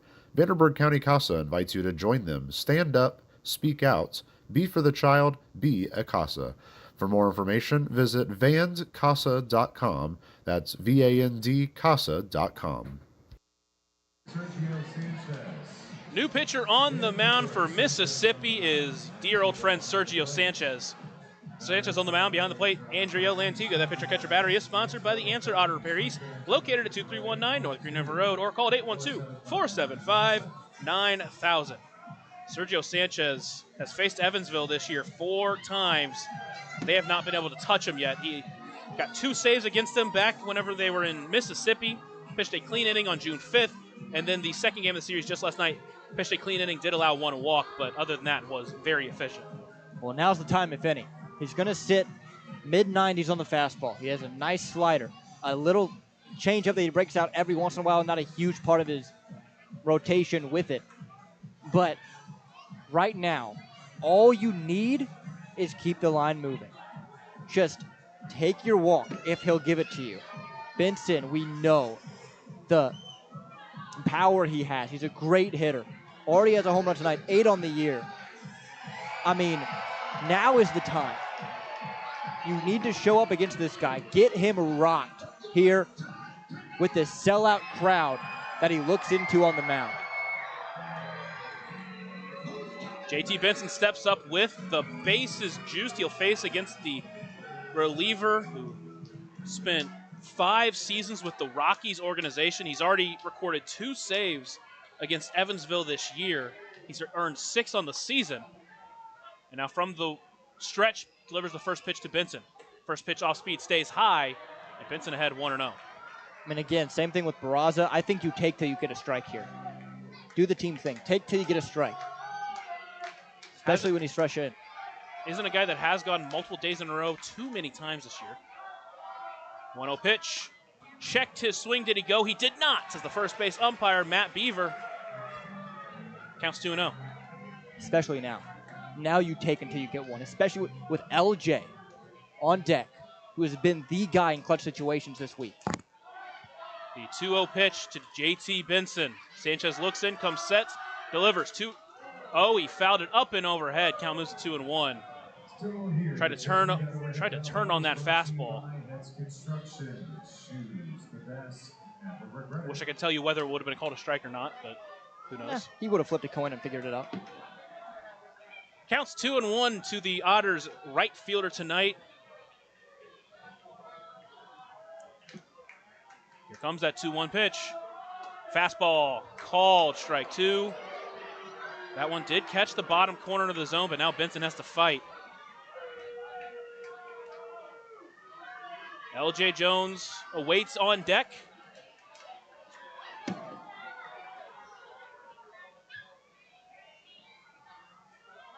Two-two pitch.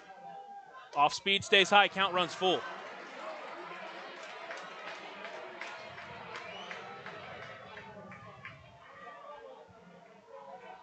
Runners will get a head start. Bases loaded. JT Benson.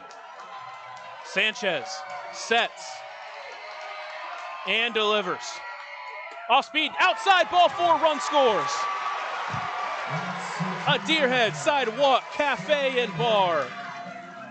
Bases stay loaded. Tying run now 90 feet away. The go-ahead run at second base. And guess who's up? It's LJ Jones. It's been a rough week of baseball, offensively at least. But man, LJ Jones, what a weekend he had. What a hit he had last night. Now he comes up in the biggest spot of the game. Otters trail 7-6. Bottom of the 8th inning, first pitch. Ball in the dirt, stopped by the catcher Lantigua. And Jones will start ahead at 1-0. And a night where Andy McCauley was tossed in the top of the first inning. The first sellout at Bosse Field since 2017. And the Otters have found their never say die form. Jones with a 1-0 count. Sanchez sets and delivers. Swings at that one, just missed it. He fouls it up and overhead. Count evens up at 1-1. And that's LJ's pitch too. High fastball, away. He does a really good job of taking those pitches the opposite way down the right field line. I mean, he got it, just missed it. He's a good hitter. He'll reset, go to the next one. Counts 1-1. He's 2 for 4 on the day. Strikeout. He also had a line out at 103. The 1-1 pitch to Jones. Fastball. High fly ball into right field. Holt's going to try to get under it, and he will. Brings it in for out number 3. The Otters do get 3 back. They trail by 1 as we head to the 9th inning. They'll try to get a scoreless half inning from whoever goes out there here on the Otters Digital Network.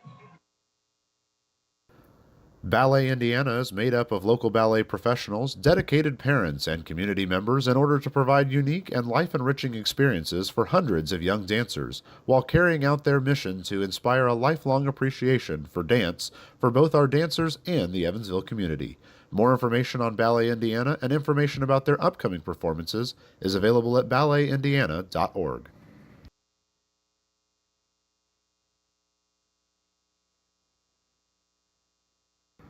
Maintaining our independence becomes more and more vital as we age. Swerka and More can help you navigate this important journey by answering your questions and connecting you to free and unbiased community resources and support services. If you are seeking advice for yourself or a loved one, let Swerka be your first call. More information available at swerka.org or by calling 812-464-7800.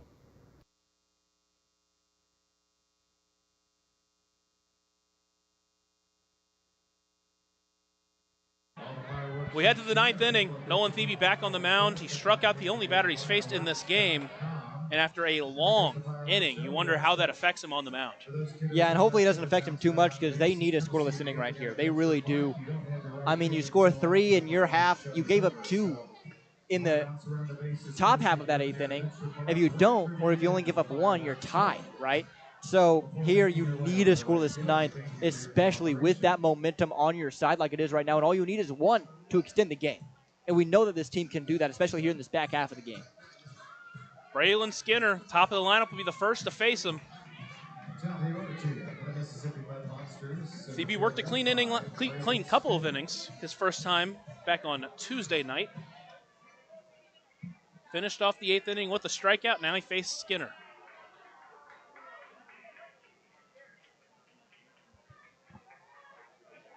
Phoebe looks in, he comes set, deliver the first pitch to Skinner.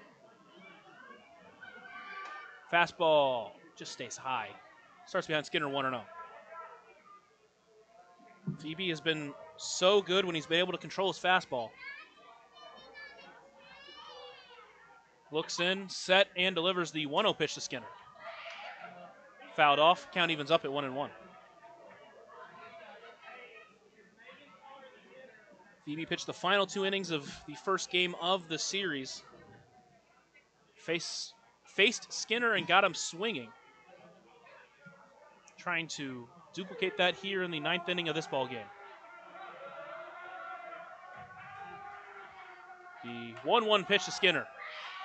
Pulled the string, got him out in front. Count moves to 1-2.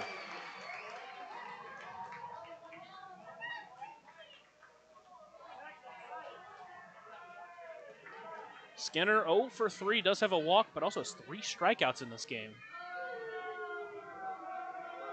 Here comes the 1-2 pitch to Skinner.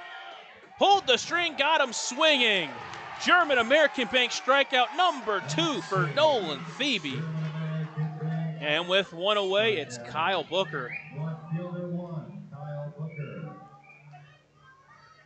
That being said, the next 2 batters did get singles off of him. His first time out against this Mississippi squad.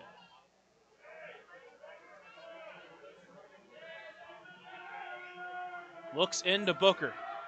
Agrees and sets and delivers. First pitch taken for a strikeout ahead 0-1.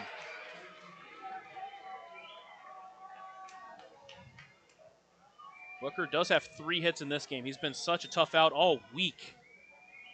Batting in the 2-hole. The 0-1 pitch.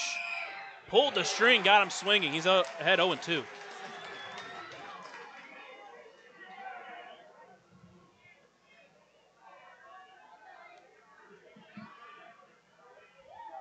Phoebe looks in, agrees and sets once again. The 0-2 pitch to Booker. Chopper towards first. Mendham will take it. Tough hop. Can't secure it. And Booker will get on. That is just a tough hop. Bossy Field giveth what Bossy Field takes away. And a 1-out base runner for Mississippi. I think he more overran that ball than anything. Tried to backhand it. It did take a really, really tough hop on him, but that's one that Mendham will tell you he needs to make 10 out of 10 times. It's just a tough one. 1 away. Next is Travis Holt. Singled off of him in the 9th inning a couple of nights ago. First pitch. Outside gets past Logan Brown. And now that runner in scoring position.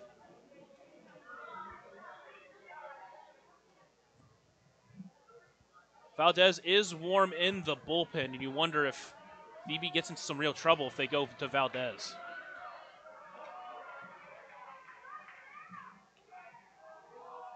Counts 1-0 to Travis Holt. Phoebe looks in.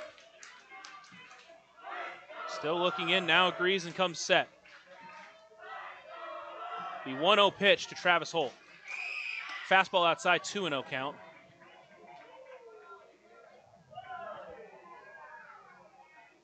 Phoebe trying to work around that 1-out mistake from the defense. Was called a single, but still one that you really want your defense to be able to make the play on. The 2-0 pitch to Holt. That one does catch the zone. Count moves to 2-1.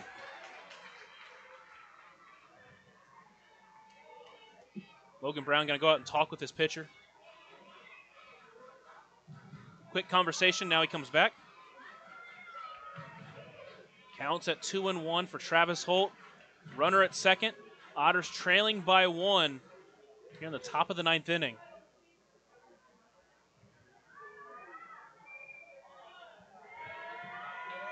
Phoebe looks in, agrees and sets. The 2-1 pitch to the former Butler Bulldog, outside ball 3. You got to imagine if he walks him here, almost surely you go to Alex Valdez.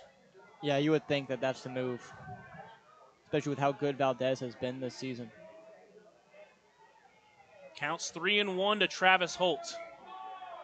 Has home run power, can't groove anything. Time called.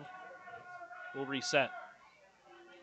And that's the thing with this guy, right? He's the one bona fide home run hitter on this team.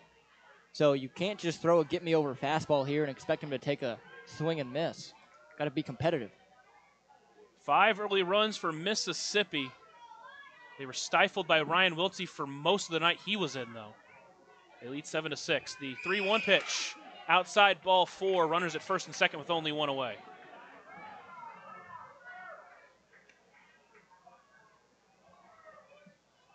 Designated hitter. Leads the DH, Victor Diaz. Peterson. Pitching coach is going to jump out. He's going to make a walk out to Thebe. We'll see if he goes with Valdez here or sticks with Thebe. A game like this, you feel like you cannot give another run here. And yes, they will go to Valdez. So Valdez will enter. We'll have more on him when we come back after this short break here on the Otters Digital Network and 96.9 WYIR. Right now in Vanderburgh County, over 800 children are in the child welfare system waiting for someone to be their voice, and you could be that voice by becoming a court-appointed special advocate, a CASA volunteer. Donating just a few hours a month of your time can change a child's life forever.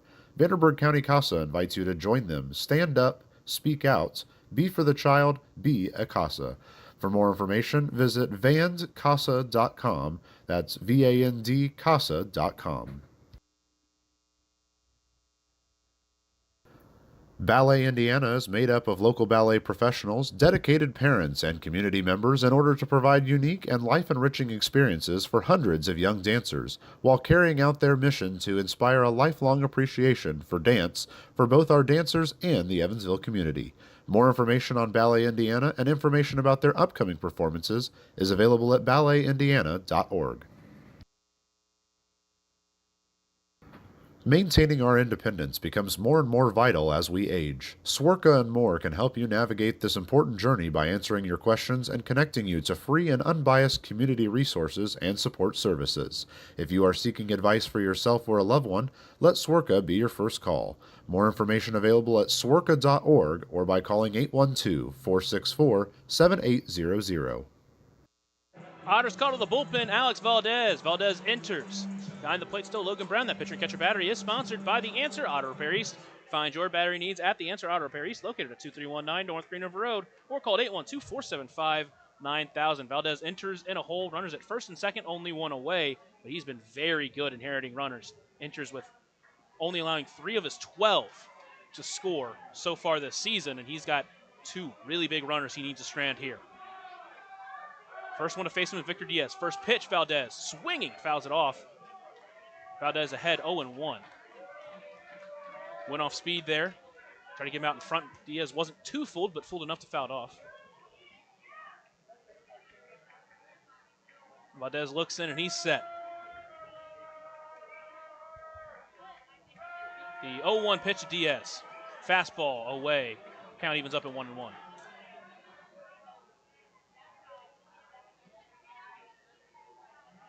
Last time Valdez was on the mound was back on the game against Florence, second game of that series. Pitched 1 inning, gave up 3 hits, struck out 1, did allow 1 run, but earned the save. The 1-1 pitch to Diaz. Swinging, chopper towards short, brought in by Bout. Toss to second for 1, throw to first. In time for a Hoosier Lottery double play. Mindham holds the bag. And the Otters get out of the 9th inning scoreless. We head to the bottom of the 9th inning. Otters need 1. You're listening on the Otters Digital Network and 96.9 WYIR. Right now in Vanderburgh County, over 800 children are in the child welfare system waiting for someone to be their voice, and you could be that voice by becoming a court-appointed special advocate, a CASA volunteer. Donating just a few hours a month of your time can change a child's life forever. Vanderburgh County CASA invites you to join them. Stand up, speak out, be for the child, be a CASA.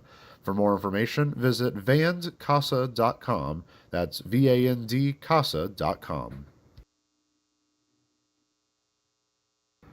Maintaining our independence becomes more and more vital as we age. Swerka and More can help you navigate this important journey by answering your questions and connecting you to free and unbiased community resources and support services. If you are seeking advice for yourself or a loved one, let Swerka be your first call. More information available at swerka.org or by calling 812-464-7800.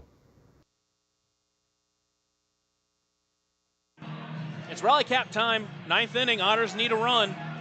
They've been in this spot before. They entered in this spot last game against Florence. They came out victorious, but But this time they're going to go up against Sergio Sanchez, who has closed them out twice, looking to do it for a third time and earn his 7th save on the season.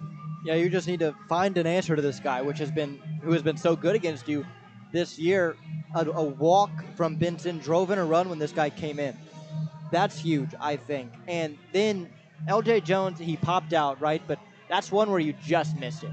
He just missed that one, hitting it the opposite way down the line. And now you have Paven Parks, Logan Brown, and Keenan Taylor due up next.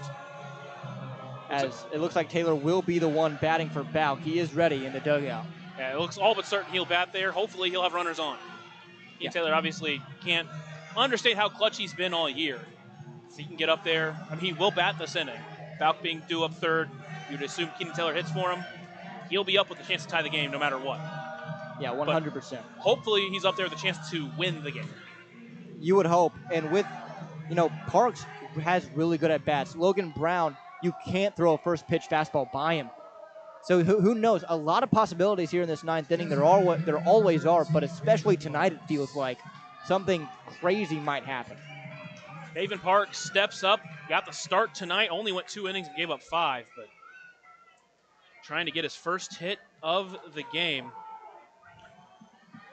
Does have a walk. He's 0 for 3 tonight. Sanchez, the slow windup. First pitch to Parks. First pitch swinging. He fouls it up and overhead. Overhead foul ball brought to you by Heads Construction. Choose the best. Never regret it. Man, 95, but middle. Paven was sitting it, just didn't make the right type of contact. Counts 0-1 to Parks. Sanchez starts his windup and delivers. 0-1. That one's outside. Count evens up at 1-1. And when a guy is sitting mid-90s like this, you have to sit fastball. You have to. As I mentioned last inning, you sit fastball, react to the breaking stuff. That's what you got to do. Big hole on the left side of the infield. They're playing him to pull. 1-1 pitch to Parks. Swinging, line drive foul. Hit it hard, but into foul territory. Counts at 1-2. That's how you know he's on it, though. Got a fastball low and hit it hard. Was out in front of it, which is a good sign, but with him being out in front of the fastball, wouldn't be surprised if Sanchez decides to spin one here. Sanchez hasn't really had control of that off-speed stuff tonight, however. We'll see what he goes with here on a 1-2 count to Paven Parks. Here's that 1-2 pitch. Fastball, line to right field. That one's hooked foul as well. Man, 4 straight fastballs. You've got to imagine he is not comfortable throwing that off-speed stuff. Yeah, especially against a guy like Paven, who hits fastballs well. And tries to break one off and hits Paven Parks. All of a sudden, tying runs on deck or on base. The 1-2 pitch.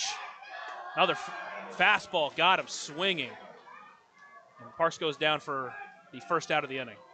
Took some off of that right there. And it's tough, but now you have Logan Brown. Inning certainly isn't over. That's for sure. Logan Brown's up. He's 3 for 3 tonight. They are playing him to bunt. They are not letting him bunt for a single. Third baseman is even with the third base bag. First pitch to Logan Brown. Fastball. Just missed it. He's behind 0-1. Again, it looks like until Sanchez is forced to throw it, he's not throwing anything off speed. Even that one to finish Paven off. Now Cash steps back. The 0-1 pitch. Another fastball. Took it off at 90. Counts at 0-2. Definitely has a little bit of a slow down pitch, but 90, still fast. 0-2 pitch to the Otters catcher. Fastball, got it by him. He'll force the throw down to first. It is in time for out number 2. And the Otters down to their final out, and it's Keenan Taylor. I'll tell you what, Keenan Taylor doesn't care about hard throwers. No, he doesn't. He's going to sit fastball here. You got to be wary of that changeup, though. He's thrown it a couple of times now with 2 strikes.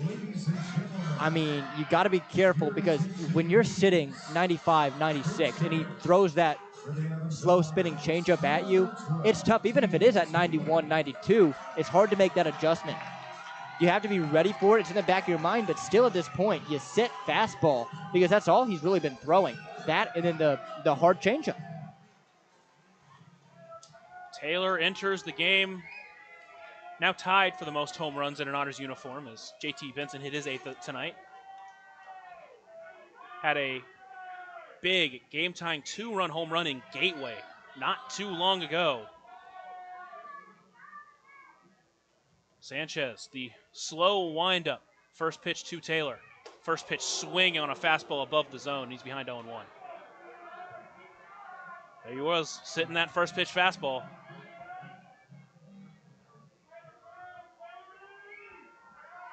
Counts 0-1 to Keenan Taylor. Sanchez winds it up, delivers. That one stays outside, evens up at 1-1. Tough take for Keenan Taylor there. Couple of fastballs to start him.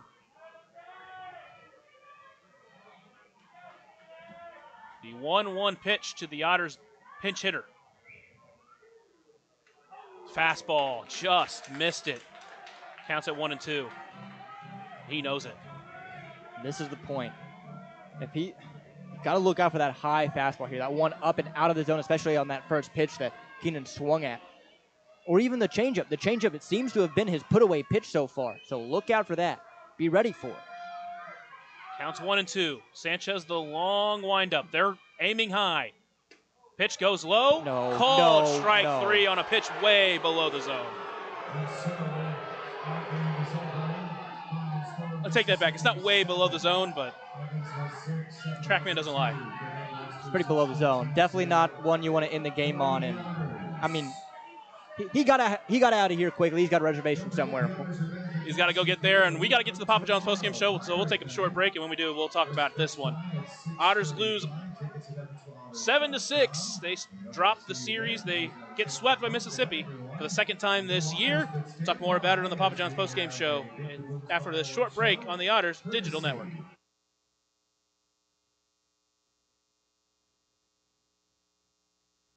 Right now in Vanderburgh County, over 800 children are in the child welfare system waiting for someone to be their voice, and you could be that voice by becoming a court-appointed special advocate, a CASA volunteer. Donating just a few hours a month of your time can change a child's life forever. Vanderburgh County CASA invites you to join them. Stand up, speak out, be for the child, be a CASA. For more information, visit vandcasa.com. That's VAND-CASA.com.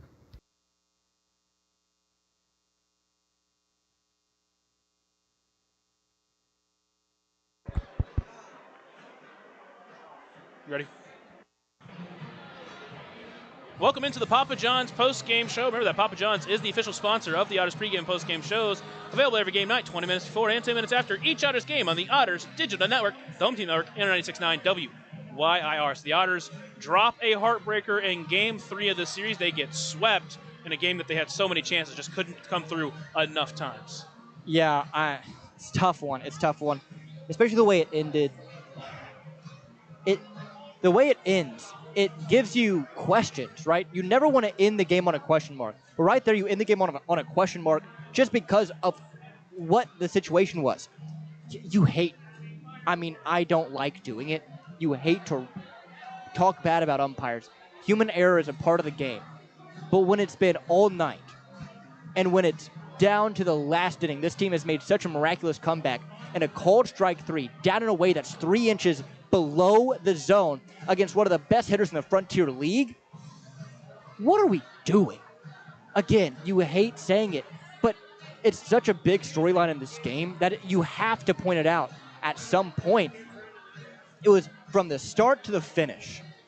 McCauley got tossed in the top of the first inning because of it, because a ball didn't go our way. And then in the bottom of the ninth, it ends because a pitch that 99% of umpires at this level call a ball is called a strike to end the game. Again, against one of the best hitters in the league, in Keenan Taylor. You don't even give that guy a chance.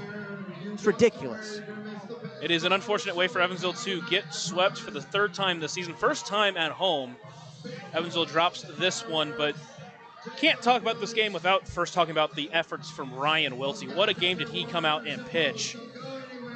He initially pitched 5 spectacular innings. Had struck out 9 batters in this one. He ended up pitching 5 2/3. Went into that last inning, did give up a couple of runs, including a home run. But, man, he really settled this game down when it looked like Evansville was all but out of it. Yeah, he did a really good job today of coming in and just doing exactly what he needed to do. Gave them basically a spot start out of the bullpen going 5 1/3, and he looked really good doing it. So hats off to Ryan Wiltsey. Take a bow, man. You kept this team in the ball game, and you gave this team that chance there in the 9th inning and in the 8th to blow it open and almost come back and win it for the sellout crowd. Can't also forget about the efforts from Nolan Thebe, who pitched two-thirds of an inning, and then Valdez 2/3 of an inning, getting that huge double play, getting Evansville into the 9th inning after not giving up a run, only trailing by 1. Fortunately, just couldn't get enough done in that 9th inning. Yeah, I mean, it is what it is. I already said my piece about it. I'm not going to say anymore. It sucks. It sucks because this is a game where I really felt like this team outplayed Mississippi tonight. Right? They out-hit Mississippi. I think they out-pitched Mississippi, even though the score was what it was. It sucks. You got to swallow it. Baseball is such a fast game schedule-wise, right? You got to go in and flush this one on the bus ride tomorrow and go in tomorrow ready to take it to Schaumburg, in Schaumburg. It just feels like, at least in this series, the bullpen did fantastic work. They always pitched well. And it hasn't been the entire season because when they were on that last road trip, these starters were doing so much great work. 4 straight quality starts from the Otters starters. We've seen Parker Brahms pitch so well for most of the year. We've seen Braden Scott pitch excellent the entire season. Like, they have really good starters, but they've just struggled near the bottom of this rotation. It's led to their starters currently sitting at a 6.84 ERA, while their bullpen is a 5.15. And that's feels like it's been the difference, and you wonder what's going to change as the season goes on. Again, they're missing 2 starters. They're missing Willman and Adrian Montiel. Both those guys have shown to pitch really well. You just hope that they can get back soon and really help this team go in the long run. Should probably talk about a little bit about the offense. We'll turn down the crowd volume so we don't get hit by the loud gunshot-like fireworks. Yeah. Talking about the offense, Dennis Pierce, 4 hits, another 4-hit game for him. Way to get back into that column after he had really, along with most of the Otters offense, been a little bit sluggish this series. Yeah, he started off well and he ended well with that hit in the 8th. Also, that homer, no doubt off the bat for him. But like you said, this entire offense kind of sluggish. The first 2 games really came alive here in the back third when they knew they had a chance to win it. And you are so happy with the fight of this team right now. You really are. And it's amazing to see that this team was able to fight through the adversity they saw today in this week because, boy, did they see a lot of it. And then JT Benson went 3 for 4, 2 RBIs, including that solo shot, also walked in a run. He's played really well this whole homestand. He has been so good even throughout this rough week. He's really been one of the guys to stand out and still play really well. And he's been that all year. So consistent when he's in this lineup. He is consistently one of the better hitters, one of the most clutch hitters, and has some of the best pop as well as plays a really good right field. Logan Brown also managed 3 hits in this game. Played really well. Exciting to see what that he could do from that catcher spot for Evansville. And L.J. Jones also managed a couple of hits, so a lot of guys with multi-hit games. We had 4 of them as multi-hit games. Parks Bauk got his first professional hit. J.J. Cruz managed a hit.